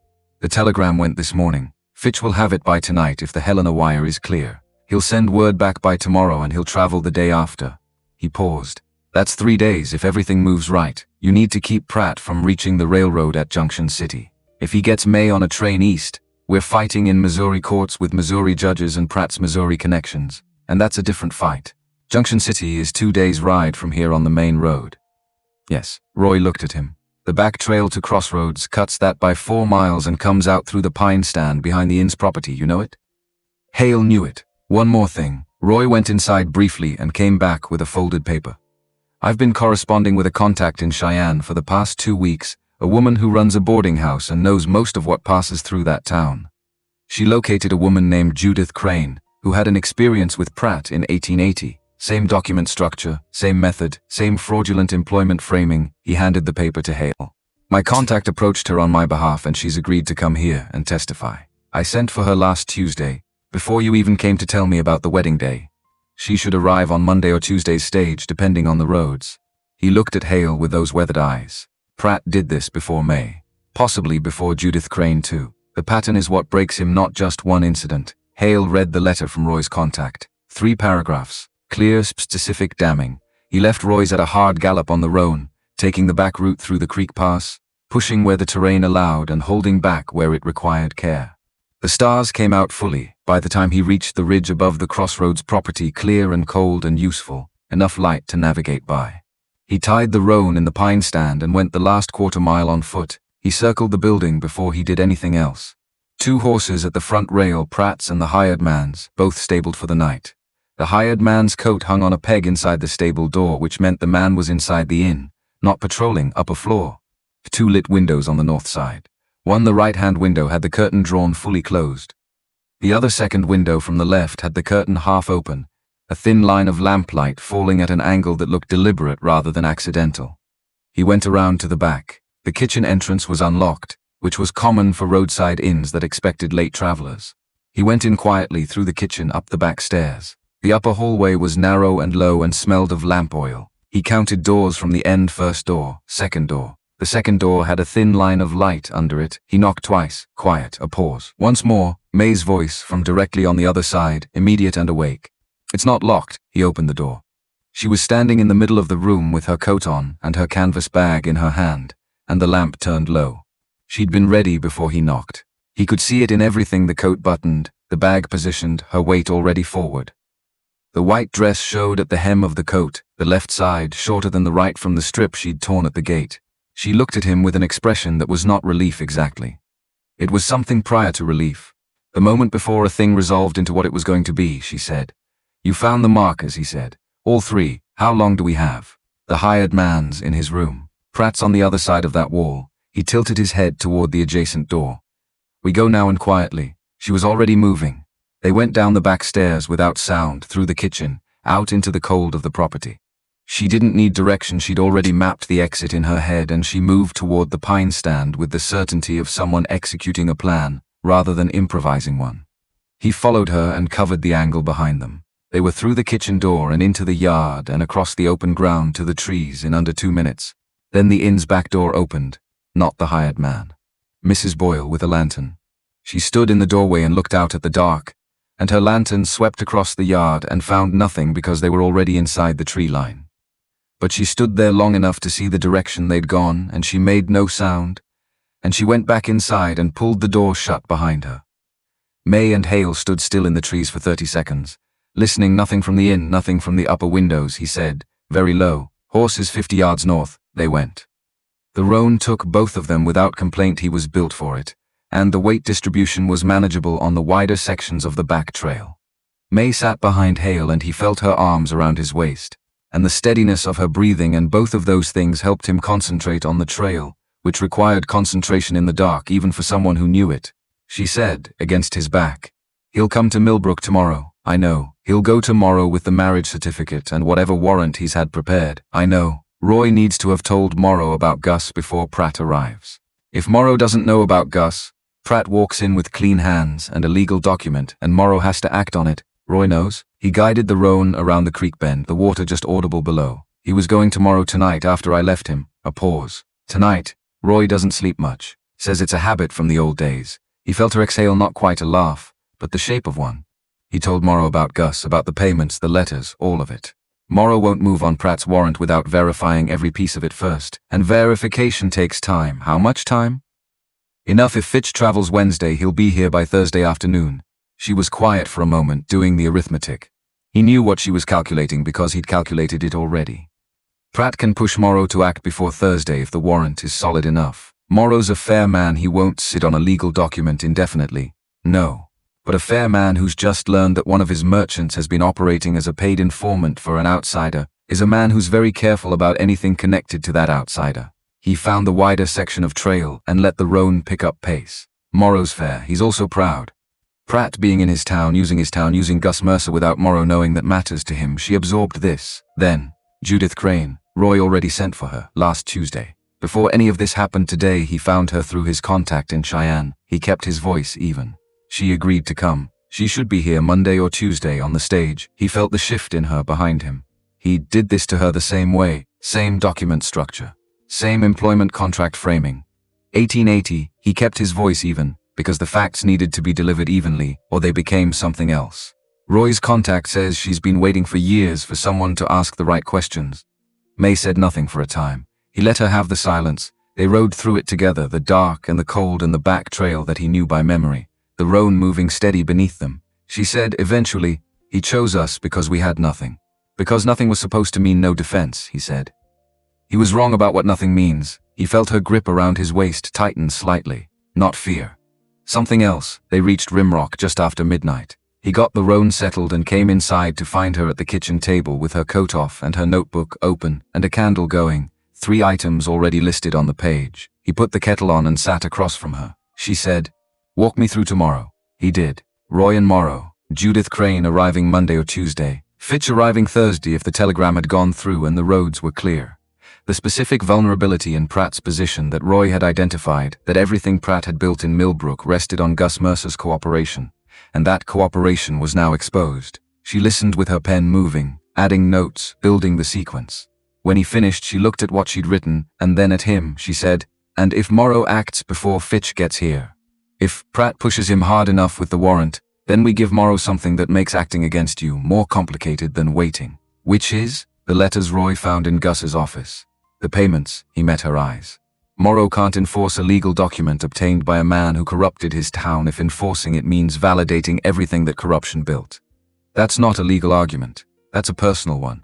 And Morrow takes the personal one seriously. She looked at him for a moment. Then she closed the notebook. She said, "Get some sleep. Tomorrow needs both of us sharp." He said, "You too." She went to the room that was hers, had been hers since the first overnight.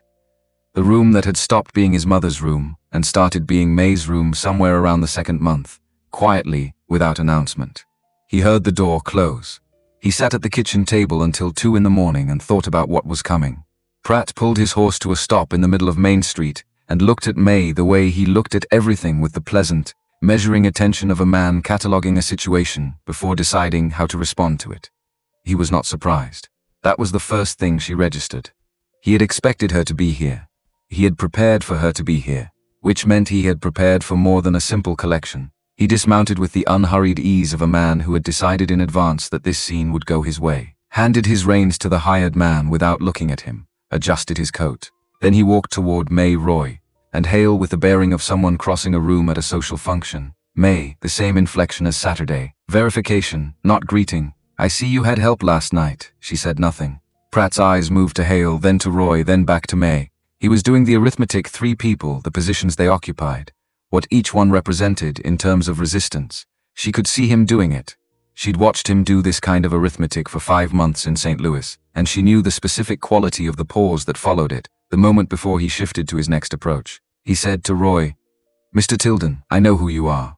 I also know that whatever you believe you're doing here, the document I carry supersedes personal sentiment." Roy looked at him the way the mountains looked at weather, present, unmoved, having survived worse. "I don't deal in sentiment, Mr. Pratt. I deal in facts. The facts in this case are that your document was obtained through fraud, that you've used the same fraudulent method before, and that the judge arriving Wednesday has reviewed the preliminary evidence and has opinions about all of it." Pratt's pleasant face held. A judge's preliminary opinions aren't rulings. No, but a judge's preliminary opinions, combined with 4 letters in Sheriff Morrow's possession and a signed statement from your paid informant in this town, constitute the kind of record that tends to shape what rulings become. Roy said it without inflection. "Just delivery. You're welcome to go into Morrow's office and present your warrant. He's expecting you." A pause. Brief.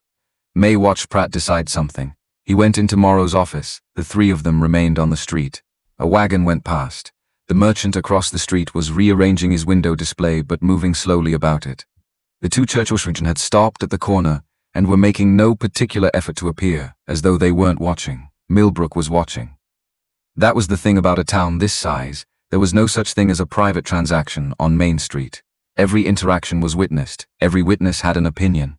Every opinion traveled. Roy said quietly, "He'll be in there 20 minutes.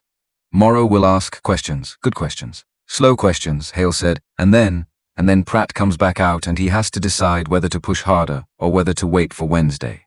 Roy looked down the street. "If he's as intelligent as I think he is, he waits. Pushing harder in a town where he's already burned his informant and where the sheriff has his letters is a losing strategy. But intelligent men under financial pressure don't always make intelligent decisions," May said. "He'll push." Both men looked at her. "He's been in Millbrook a week, and he came to the ranch on the wedding day specifically. That wasn't coincidence. He timed it to be the moment most likely to destabilize everything I'd built here. He chose Saturday because he thought it would break something that couldn't be put back together." She looked at the office door. "A man who times things that carefully doesn't switch to patience when the first move doesn't hold." Roy considered this. "Then we need the street." He meant the people on it.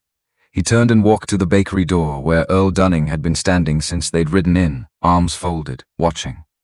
May couldn't hear what Roy said to him, but she watched Earl's face, that single assessment expression, taking in whatever Roy was telling him, filing it, arriving at a conclusion in the time it took most people to formulate a question. Earl nodded once, went back inside. Roy went to the hardware store next, then the dry goods, then to the 3 men who were standing outside the saloon with their morning coffee, which was a Millbrook institution. The hardware men, the Miller brothers, who had been in this county since 1869, and who had opinions about everything and the standing to express them. Roy spoke to each group briefly. Not long. Just long enough, May watched him work the street and understood what she was seeing. Roy Tilden had been in this territory for 39 years. He had relationships that predated this town. He was not asking people to take sides, he was giving them information and letting them decide what to do with it, which was more powerful than asking. Because people who decided for themselves didn't change their minds when things got complicated. Pratt came out of the sheriff's office at 23 minutes. He came down the 2 steps onto the boardwalk, and he looked at Main Street, at the people on it, at the positions they occupied, and he was smart enough to understand immediately that something had changed in the 23 minutes he'd been inside. The Miller brothers had moved from outside the saloon to the middle of the street, which wasn't where they usually stood. Earl Dunning was in front of his bakery rather than inside it. Mrs. Calloway, the widow who bought bread every morning without fail, and who had lived in Millbrook for 22 years, and whose late husband had been on the town council, was standing at the edge of the boardwalk, across from Morrow's office with her arms folded and her eyes on Pratt, with the expression of a woman who had been told something and had decided what she thought about it. Pratt looked at Roy. Roy looked back. Pratt said, "Whatever you've told these people, facts," Roy said. "That's all I've told them. How you obtained the document. How you placed it in the middle of a stack of papers given to a 19-year-old girl 3 weeks after she buried her mother. How you've done the same thing before." He paused. "People here know May Colton. They've been buying her bread for 3 years. They don't need to be convinced of anything. They just needed the information." Pratt's pleasant face was holding, but the quality of it had changed. It was working now, no longer effortless. "This is a private legal matter. You made it a Main Street matter when you rode in with a hired man and a warrant." Roy gestured slightly toward the street. "This is a small town, Mr. Pratt. Small towns don't have private legal matters." May stepped forward, not because she'd planned to.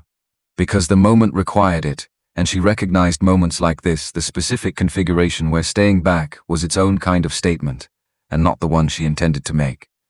She stood in front of Pratt on the boardwalk of Main Street on a Monday morning in November, with the white dress still under her coat, one side still shorter than the other from the strip she'd left at the Rimrock gate. And she looked at him directly, not with anger. Anger was what he was prepared for. She gave him something else. She said, "You chose me because I had nothing. No family, no money, no legal standing, no one to ask questions on my behalf. You thought that nothing meant no defense." She said it at a level that carried, not shouted, just placed, the way she placed things that needed to stay where she put them. "You were wrong about what nothing means. People who have nothing to lose. And people with nothing to lose are the most dangerous ones to underestimate." The street was quiet enough that a horse's breath was audible. Pratt looked at her. The mask of pleasantness finally stopped working. What was underneath it was not anger either. It was the cold recalculation of a man who had built an entire approach on a faulty premise, and was only now fully understanding the extent of the error.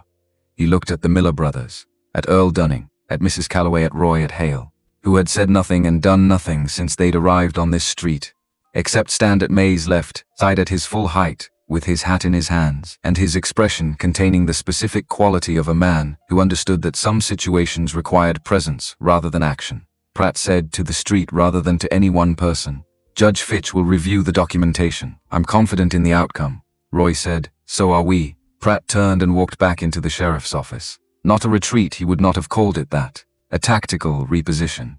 But May watched him go, and she understood what the last 10 minutes had accomplished. Pratt had come to Millbrook expecting to use the law as a lever and the town as an indifferent backdrop. The town had declined to be a backdrop. That changed the geometry of everything. She looked at Roy. Wednesday, he agreed. He looked at Hale. "Take her somewhere she can sit down and have something to eat. It's been a long 2 days. Hale looked at May. She looked back at him. He said, "Earls?" She said, "Earls?" Earl had coffee ready before they sat down, which meant he'd seen them coming through the window, which meant he'd been watching. He put 3 cups on the table in the back room, the room where May had been making bread before dawn for 3 years, and he put a plate of the morning's leftover shortbread in the center, and he sat down with them, which he'd never done before. He'd always been the bakery's other room, the presence behind the wall, the person who appeared when something needed doing and disappeared when it didn't. He sat down. He picked up his cup. He looked at May. He said, "You all right?" "Yes." "The dress is torn." She looked at the hem. "I know, I can fix that." She looked at him, this man who had given her a job in a room, and 3 years of reliable silence, and who had gotten up early this morning to saddle her horse, and who had walked to the front of his bakery to stand visible on the street when Roy asked him to, who had told her this morning in the kitchen, in the tone he used for bread temperatures, that she was a good person who deserved good things. She said, "Earl, thank you. For all of it," he said. "You make good bread." Said it the way Roy talked about rivers and ridgelines, like a fact of the landscape, established and permanent. That's enough reason. Hale was listening to this from across the table, and May could see something in his expression, not amusement, something more careful. The look of a man recognizing a form of loyalty he respected. Earl looked at Hale. "You Rourke?" "Yes." Earl studied him with that single efficient assessment. Then, "She's been working in this bakery since she was 19 and 3 weeks out of Iowa with $12. She's never once asked for anything she hadn't earned." He set down his cup. "I'm telling you that because you should know it. Not because I think you don't," Hale said. "I know it good." Earl stood. "Eat the shortbread. It won't keep past today." He went back to the front of the bakery, and they heard him moving around in there, the ordinary sounds of his ordinary work, unchanged by anything that had happened on Main Street this morning. May picked up a piece of shortbread and ate it, and found she was genuinely hungry, which surprised her, and then didn't. Bodies had their own accounting. Roy had his notebook out. He was writing something in the careful hand of a man who kept records because he'd learned the value of them before most people understood what records were for. He said, without looking up, "Judith Crane's stage arrives tomorrow at 2. I've arranged for her to stay at the Calloway house.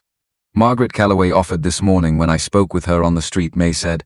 "She saw something. She saw enough." Roy finished writing. "Fitch, I expect by 4 on Wednesday if the roads are clear.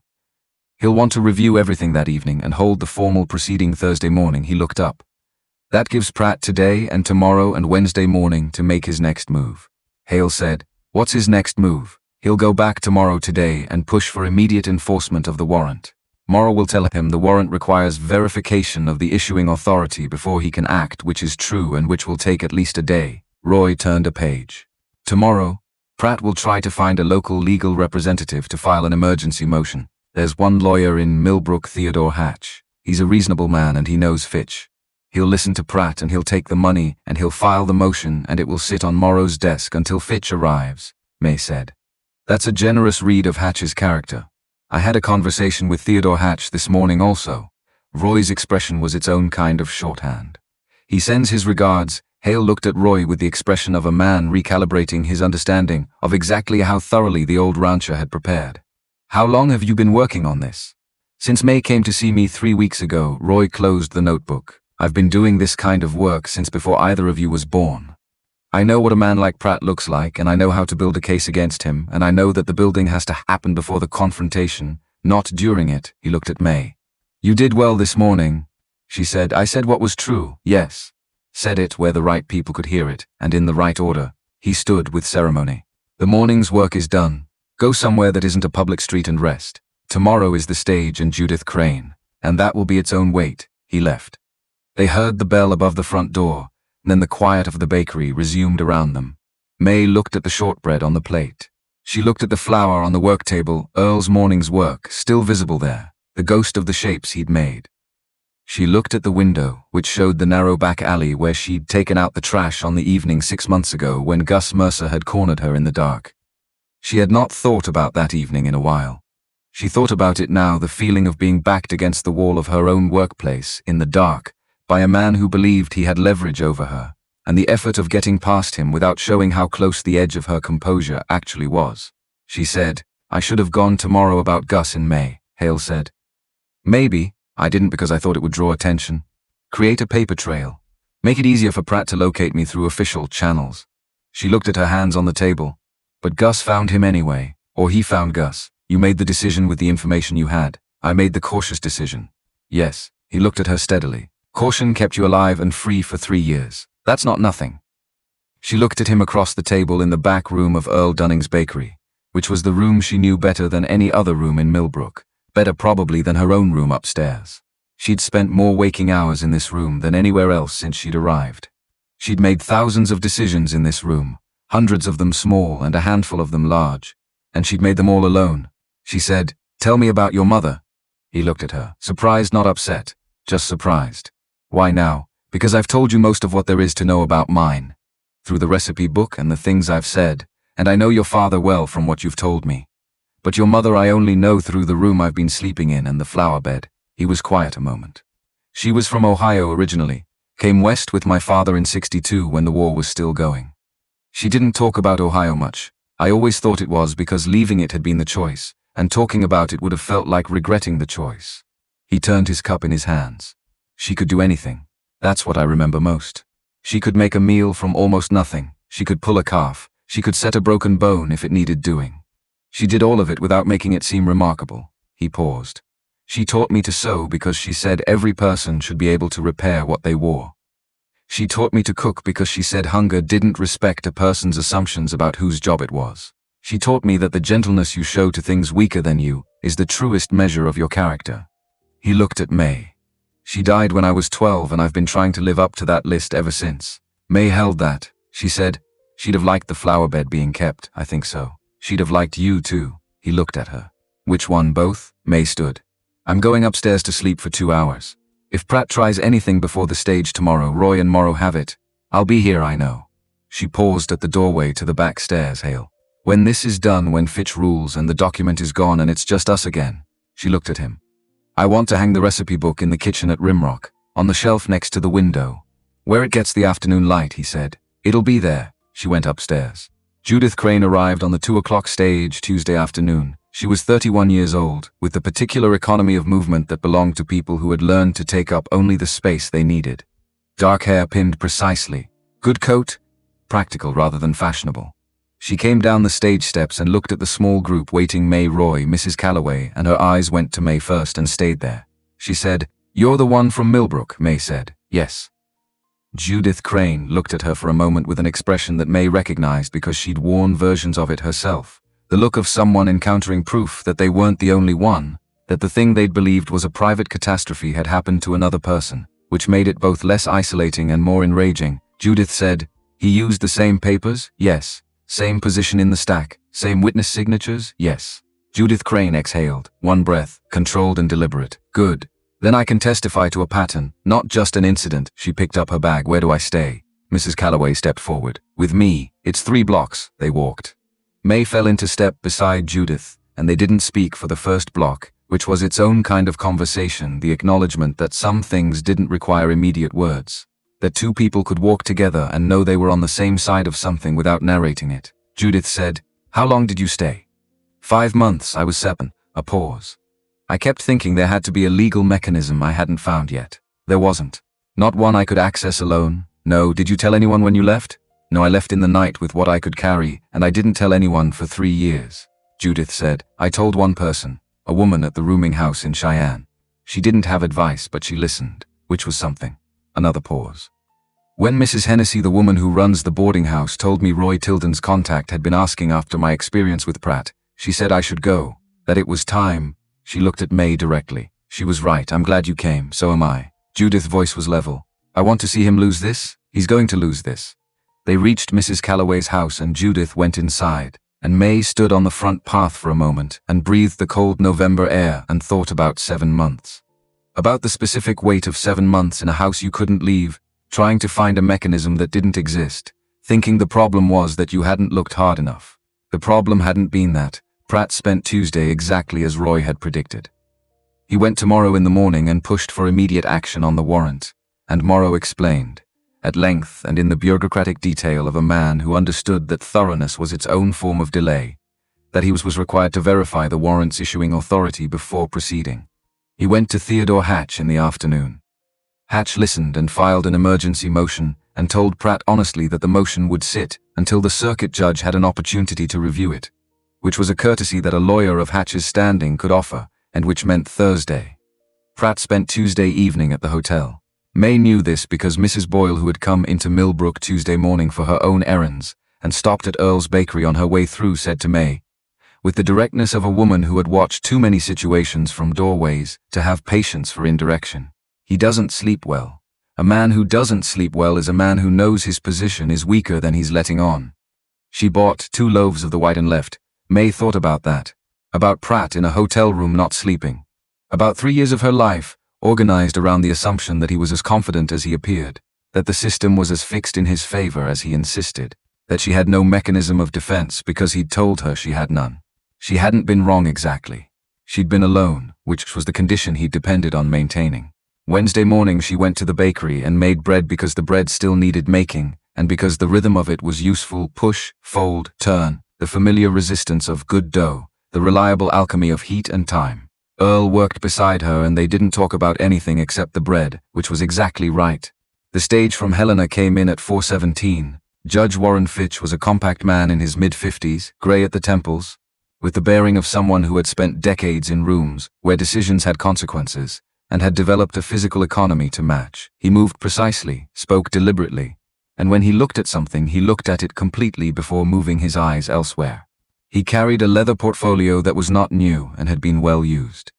He shook Roy's hand at the stage stop and looked at May with a brief, direct assessment. Miss Colton, not unkind, professional in a way that was its own form of respect. I've reviewed Mr. Tilden's materials and the preliminary statement from Miss Crane. I'll need the evening to review the original document and the supporting evidence.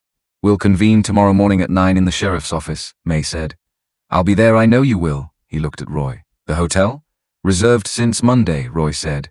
Fitch nodded and walked toward the hotel with his portfolio and his precise step, and May watched him go and felt something settle in her, not certainty, because certainty before a thing was finished was hubris, and she'd learned to distinguish between them. Something more like structure, the shape of what was coming becoming clear enough to stand in. Roy said, "Get some sleep." She did. The office was not large enough for the number of people who arrived before 9. Morrow had brought in 2 extra chairs from the church hall next door, and had arranged the room with the careful geometry of a man who understood that how a space was organized communicated something about the authority of whoever was running the proceeding. Fitch sat at Morrow's desk, which Morrow had ceded without being asked because Fitch's authority superseded his and both men understood it. Roy sat to Fitch's left. Theodore Hatch, Pratt's Millbrook lawyer, sat to the right with his own documents organized in front of him. Pratt sat against the far wall. He had dressed with his usual precision. His expression held the pleasantness he'd been maintaining since Saturday, but it was visibly effortful now, which was information. May sat beside Roy with her hands in her lap, and her back straight and the white dress under her coat. Repaired Earl had fixed the hem Tuesday evening, quietly, leaving the mended dress folded on the work table when she came down Wednesday morning. Judith Crane sat beside May. They didn't speak before the proceeding began. They didn't need to. Hale was outside, which was where he'd positioned himself on the boardwalk in front of the office, visible through the window, present without being in the room. He'd said, when she'd suggested he could come inside, "You don't need me in there.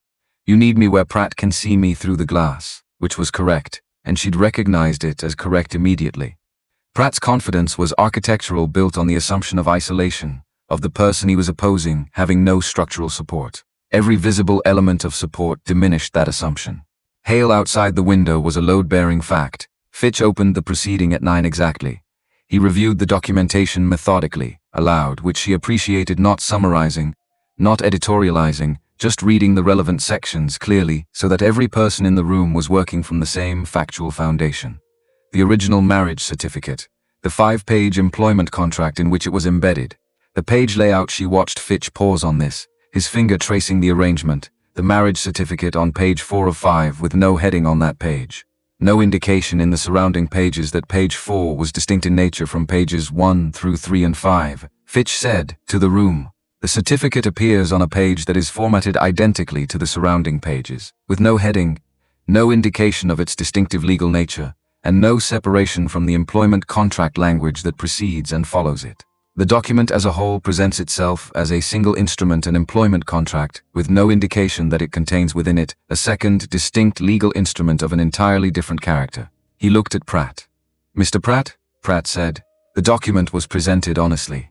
"Miss Colton had full opportunity to read it. You told her it was an employment contract. I told her to read it." After describing it as an employment contract, a pause. "I described the nature of our arrangement. The document speaks for itself." Fitch looked at him for a long moment, the kind of long that had weight. "The document speaks for itself." "Yes," he set it down. Mr. Hatch, to his credit, did not perform more confidence than he had. "My client maintains the document is valid and the signature genuine. Miss Colton is a literate adult who signed willingly.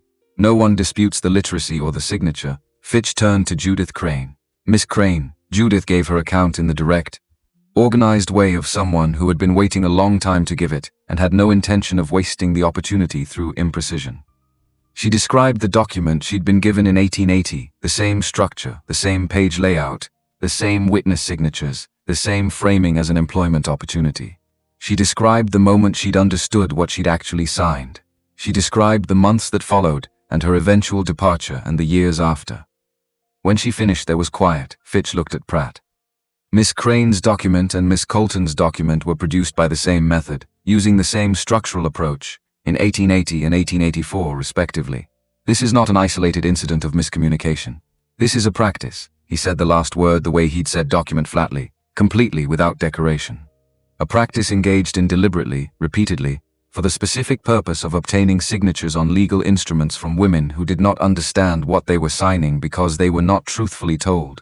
Pratt said, "These are assertions, not Mr. Pratt." Fitch looked at him with the expression of a man who had been in rooms with a great many Douglas Pratts over the course of a career, and was not going to be interrupted by this one. "I have 4 letters in evidence, written in your hand, to your legal counsel, describing your method. The letters were recovered from the possession of your paid informant in this town, and authenticated by the sheriff." He waited. "Do you wish to contest their authenticity?" A silence that stretched. Hatch leaned toward Pratt and said something low. Pratt listened. His face was doing the thing it did when the calculation had completed, and the result was not what he'd built the calculation to find. He said, "No." Fitch turned back to the room.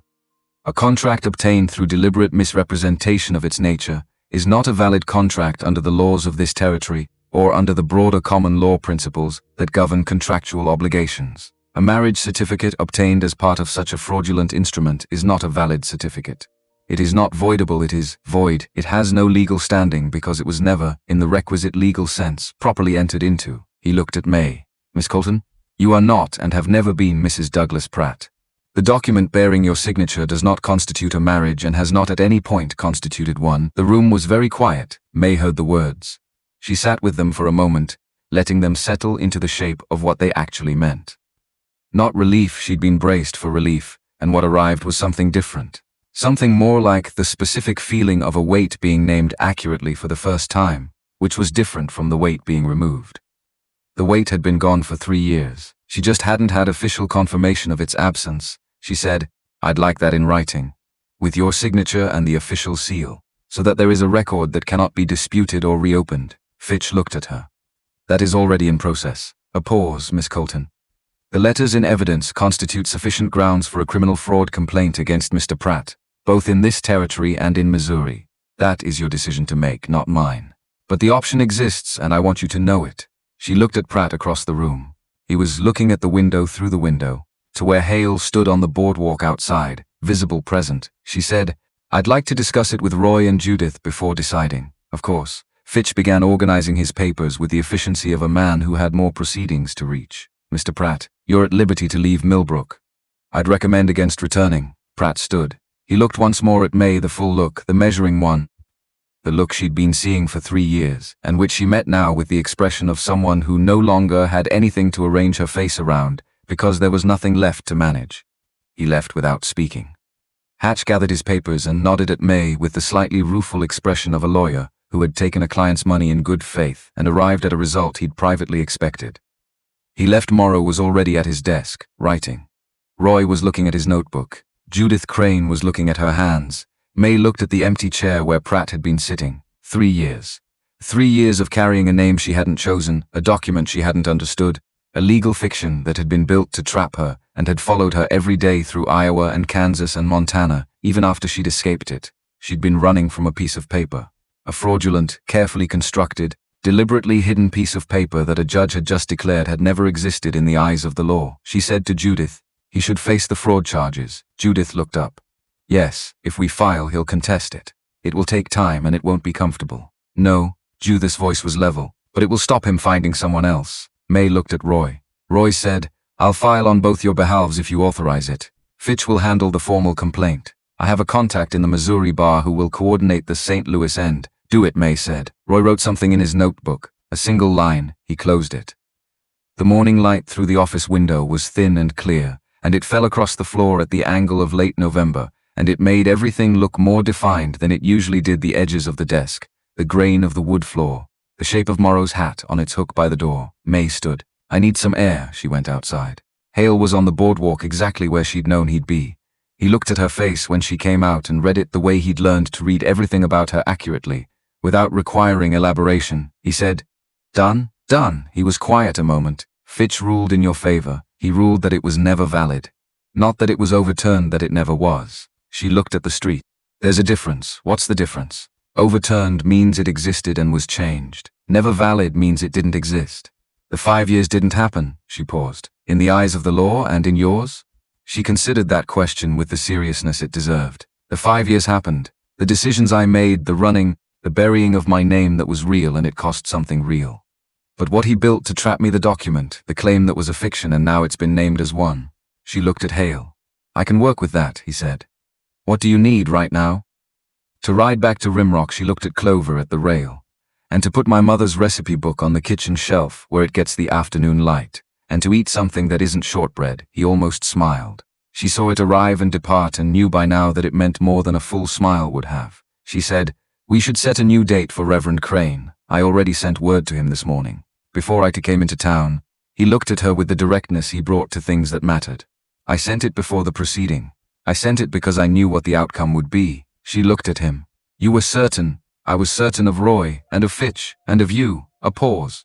"The only thing I wasn't certain of was whether Rat would do something stupid before it got that far. He didn't. No. He was smart enough to lose gracefully, which is its own kind of intelligent." She untied Clover. "He went for the roan."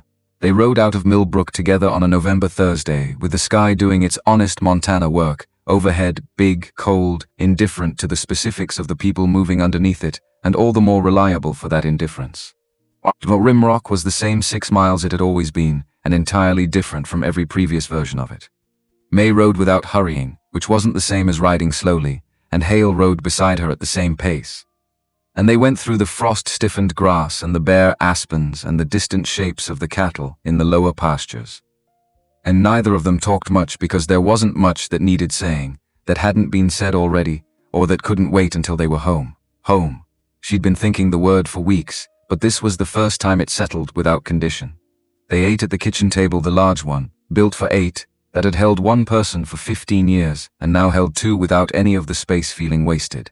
She made the stew from memory, the same recipe she'd made on the second Saturday, and Hale cut the bread, and they ate, and the kitchen held them, and outside the window the November afternoon went from clear to gold, to the first edge of dark. She put the recipe book on the shelf by the window after supper. She didn't make a ceremony of it. She just placed it there, on the shelf that got the afternoon light, and it looked the way it had always looked, worn at the spine, slightly thicker on the left side from where her mother had written in the margins. The cover marked with the evidence of 30 years of being used by someone who cooked from it, rather than kept it. It looked like it had always been there. Hale was washing the plates. He looked at the book on the shelf. Then at her, he said, "That's right," she said. "I know." The wedding was 2 Saturdays later. Reverend Crane came on a morning that was cold and clear, with the particular winter light that arrived in Montana in December lower than the autumn light, sharper, hitting everything at an angle that made colors more themselves. May wore the white dress, fully repaired, the hem even on both sides, the shoulder seam that Hale had helped her pin sitting correctly. She'd added one thing, a small brooch from a box in his mother's room that Hale had brought her that morning without comment, a piece of silver with a flower pattern, tarnished at the back, but bright at the front, where someone had worn it often. His mother's. He'd placed it on the kitchen table and said she'd want it used. Roy Tilden sat in the best chair on the porch, which nobody argued with. Earl Dunning stood at the edge of the gathered people with his arms folded in his characteristic arrangement, which from the outside looked like reserve and from the inside May understood was the posture of a man feeling something strongly and having no established practice for expressing it. Mrs. Calloway was there, the Miller brothers, Margaret Boyle from the Crossroads Inn, who had driven herself in from the Crossroads because, she said, she'd been watching situations through doorways for 15 years and she intended to see this one through the front. Theodore Hatch, who had lost client's case and attended the wedding of the opposing party with the equanimity of a man who'd made his peace with the outcome and respected the result. Judith Crane stood beside May during the ceremony. She'd delayed her return to Cheyenne by 2 weeks and had not made it seem like a sacrifice. Reverend Crane read the words that ministers read at these occasions, old, plain, worn smooth by long use, which was not a failing but a virtue, because some language needed to be worn smooth to do what it was supposed to do. Hale held Samuel Rourke's pocket watch in his left hand while the ceremony proceeded. Not taking it out, just holding it. She knew it was there. She knew what it meant, the chain of things handed down, the continuity of a family that had come west in 1865 and built something and intended to continue building, and the fact that she was part of that continuation now, chosen and choosing. He said the words. She said the words. When she said "I do," the two words were the simplest thing she'd ever put her voice to. He took her hand. She held it. Reverend Crane said what Reverend said at the completion of these proceedings, and the people gathered on the porch and in the yard of the Rimrock Ranch on a December Saturday in 1887 made the sounds that people made when something they'd witnessed mattered to them. Roy Tilden, from his chair, said nothing, but he raised his coffee cup. Gus Mercer lost his business license in January 1888, following Morrow's formal report to the county board. He left Millbrook before the hearing was complete and did not return. Douglas Pratt was charged with criminal fraud in both Montana Territory and Missouri in February 1888. The Missouri proceedings, coordinated by Roy's contact and supported by Judith Crane's testimony, and the testimony of two additional women Roy had located through his Helena contacts, moved more slowly than the territorial case, but arrived at the same conclusion. He served time. He did not emerge from it in any condition to repeat the practice. May learned about this from a letter Roy forwarded from St. Louis in the spring of 1889. She read it at the kitchen table, with the afternoon light coming through the window and catching the spine of the recipe book on the shelf. She folded the letter and put it in the box where she kept things that had been resolved. Then she went back to the account books for the Rimrock breeding program, which were her responsibility, and which she managed with the same precision she'd brought to Earl's accounts. Except that these books were building towards something rather than simply recording it.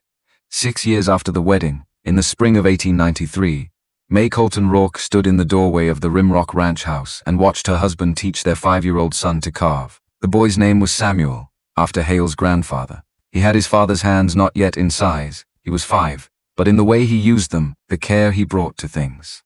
He had May's habit of watching before acting, the attention he paid to what was in front of him before he committed to a response.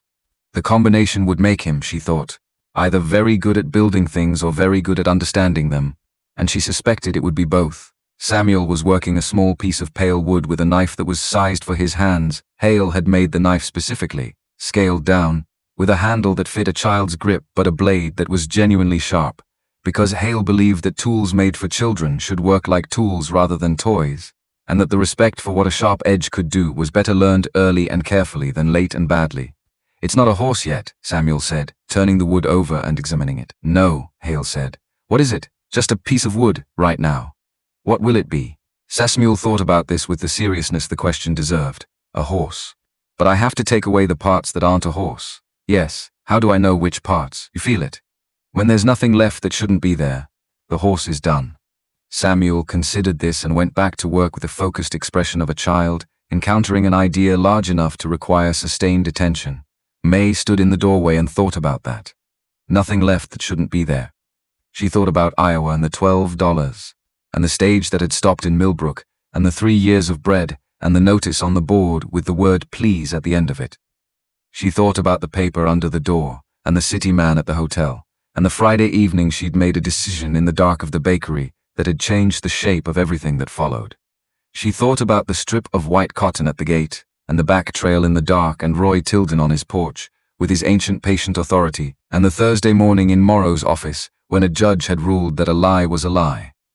She thought about the recipe book on the shelf in the kitchen, where it got the afternoon light, where it had been for 6 years, where it would be tomorrow, and the year after that. She put her hand on the doorframe. The wood was cold and solid, and she felt the grain of it under her palm. She thought, this is the thing you can't plan. You can plan the steps, the bread and the accounts and the telegram and the stage and the proceeding. You can plan every individual step, but you cannot plan the specific quality of arriving somewhere and finding that it is the right place, that the person beside you is the right person, that the life you are standing in is the one that was being built all along while you were running from something else. You follow the honest thing. That's the whole method. You read the word "please" in a man's handwriting, and you recognize it for what it is, and you go. The rest is the work. And the work, it turned out, was the good part. Samuel held up the piece of wood. Still mostly wood, the suggestion of a shape emerging from one end, the neck maybe, or the beginning of it. He looked at his father. Hale looked at the wood, then at May in the doorway. She looked it back. He said to Samuel, "What do you think?" Samuel turned the wood in his small hands. I think it's starting to know what it is. May let go of the doorframe. She went inside.